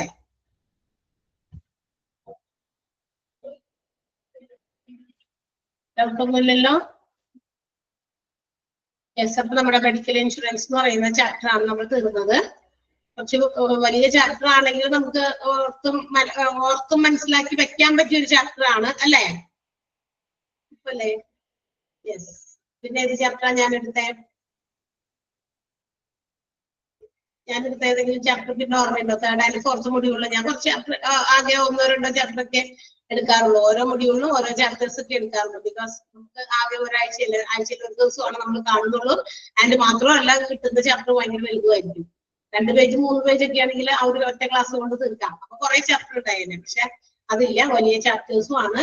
ആഴ്ചയിൽ വീക്കിലി വൺസ് ആണ് നമുക്ക് ക്ലാസ് ഉള്ളത് അല്ലെ? ഞാൻ എടുത്ത മറ്റൊരു ചാപ്റ്ററിന്റെ പേര് പറഞ്ഞേ, ഓർമ്മയുണ്ടോ നോക്കട്ടെ? യെസ്, മെഡിക്കൽ റെക്കോർഡാണ്. അപ്പൊ മെഡിക്കൽ റെക്കോർഡ്സും മെഡിക്കൽ ഇൻഷുറൻസും ആണ് നമ്മൾ എടുത്ത ചാപ്റ്റർ. യെസ്, അപ്പൊ ഇത് എന്താ പറയാ, വലിയ ബുദ്ധിമുട്ടില്ലാത്ത ചാപ്റ്റർ ആണെന്നാണ് എനിക്ക് തോന്നുന്നത്. ഇൻഷുറൻസ് ഒക്കെ നമ്മൾ അറിഞ്ഞിരിക്കേണ്ടതും അറിയാവുന്നതുമാണ്. ഒരുപാട് പേർക്ക് ഇതൊക്കെ എക്സ്പീരിയൻസ്ഡ് ആണ് കേട്ടോ. ഈ ഇൻഷുറൻസുമായിട്ട് ഹാൻഡിൽ ചെയ്യുന്ന കാര്യങ്ങളൊക്കെ അറിയാവുന്നതാണ്. കാരണം അവർക്ക് തന്നെ എന്തെങ്കിലുമൊക്കെ ഇൻഷുറൻസുമായി ബന്ധപ്പെട്ടിട്ടുള്ള ക്ലെയിമിന് വേണ്ടി ഹോസ്പിറ്റൽസിലൊക്കെ അപ്രോച്ച് ചെയ്തിരിക്കുന്ന ആളുകൾ തന്നെ നമ്മുടെ കൂട്ടത്തിൽ ഉണ്ടാവും ഇല്ലേ? ഒരുപാട് പേരുണ്ടാവുമായിരിക്കും. സോ അത് അപ്പൊ അവർക്ക് അതിനെ കുറിച്ചുള്ള അവയർനെസ് ഒക്കെ ഉണ്ട്. യെസ്, അപ്പൊ ഇതൊക്കെ നിങ്ങൾ നന്നായിട്ട് വായിച്ച് പഠിക്കുക. ഇനി എനിക്ക് ചോദിക്കട്ടെ, ഇനി ഏത് ചാപ്റ്റർ നമുക്ക് തീരാനുള്ളേ എന്ന് പറയാമോ? ഞാൻ ചെയ്തിട്ടില്ല, വായിച്ചില്ല. എക്സ്ട്രാ നോട്ടില്ല, ഇല്ല അത് വേണ്ട കേട്ടോ, അത് വേണ്ട. എക്സ്ട്രാ നോട്ട് എന്ന് പറഞ്ഞത് പണ്ട് ആരോ എടുത്തപ്പോ ആദ്യത്തെ ഒരു ചാപ്റ്റർ ടീച്ചർ സ്വന്തമായിട്ട് കുറച്ച് എന്തോ നോട്ട് ഇതിന്റെ എക്സ്റ്റൻഡഡ് ആയിട്ട് ഉണ്ടാക്കിയത്. അത് നമുക്ക് ആവശ്യമില്ല. നമ്മൾ മാക്സിമം ഇവിടെ നമ്മുടെ ഹെൽത്ത് ഇൻഷുറൻസുമായിട്ട് ബന്ധപ്പെട്ടുള്ള ആവശ്യമുള്ളൂ. നമ്മുടെ മെഡിക്കൽ അല്ലേ, മെഡിക്കൽ എന്ന് പറയുമ്പോൾ ഹെൽത്ത് ഇൻഷുറൻസുമായി ബന്ധപ്പെട്ടിട്ടുള്ളതാണ്. അപ്പൊ നമുക്ക് അത് ആവശ്യമില്ല. അപ്പൊ ആ ടീച്ചർ അന്ന് ഉണ്ടാക്കി വെച്ചൊരു നോട്ട് അവിടെ കൊടുത്തപ്പോ അത് അവിടെ ഇതിനകത്ത് പ്രിന്റിംഗ് പോയി. പക്ഷെ നിങ്ങൾക്ക് തന്നിരിക്കുന്ന മൊഡ്യൂൾ ചാപ്റ്റേഴ്സ് നോക്കി കഴിഞ്ഞാൽ you cannot find such A chapter. അങ്ങനത്തെ ഒരു ചാപ്റ്റർ അവിടെ ഉണ്ടോ നോക്കിയേ. മെഡിക്കൽ ഇൻഷുറൻസ് എന്ന് പറയുന്ന ഒരു ഒന്നാമത്തെ ചാപ്റ്ററിലെ കിടക്കുന്നത്, 4ാമത്തെ മൊഡ്യൂളിനകത്ത്. അത് കഴിഞ്ഞ് വേറെ ചാപ്റ്ററിലെ കിടക്കുന്നത്. എക്സ്ട്രാ നോട്ട് എന്ന് പറഞ്ഞ് ചാപ്റ്റർ ഇല്ലല്ലോ, ഉണ്ടോ? ഇല്ല. ഓക്കെ. ഇനി ഞാൻ ചോദിക്കുന്നത്, നിങ്ങൾക്ക് ഇനി ഏത് ചാപ്റ്റർ ആണ് തീരാനുള്ളേ? ഈ 3ഉം 4ഉം മൊഡ്യൂളുകൾ എല്ലാം എടുത്തു വെച്ച് നോക്കുക. എല്ലാ ചാപ്റ്റേഴ്സും കംപ്ലീറ്റ് ചെയ്തിട്ടുണ്ടോ എന്ന് എൻഷുർ ചെയ്യുക. ഏതെങ്കിലും ചാപ്റ്ററുകൾ മിസ്സിംഗ് ആണെങ്കിൽ നമുക്ക് തീർക്കാൻ വേണ്ടിയിട്ടാണ് ചോദിക്കുന്നത്. അല്ലാതെ എല്ലാം കഴിഞ്ഞ് നമ്മൾ എന്താ പറയാ ഒരു സ്റ്റഡി ലീവും പറഞ്ഞു കഴിയുമ്പോ മിസ്സേ ഈ ചാപ്റ്റർ എടുത്തില്ലല്ലോ എന്നൊക്കെ അർത്ഥത്തെ പറഞ്ഞിട്ട് എടുക്കരുത്. റെസ്പോൺസിബിലിറ്റീസ് ആരാണ് എടുത്തോണ്ടിരിക്കുകയാണോ ഇപ്പൊ? എടുക്കേണ്ടത് തോന്നുന്നു ടീച്ചർ. Medical equipment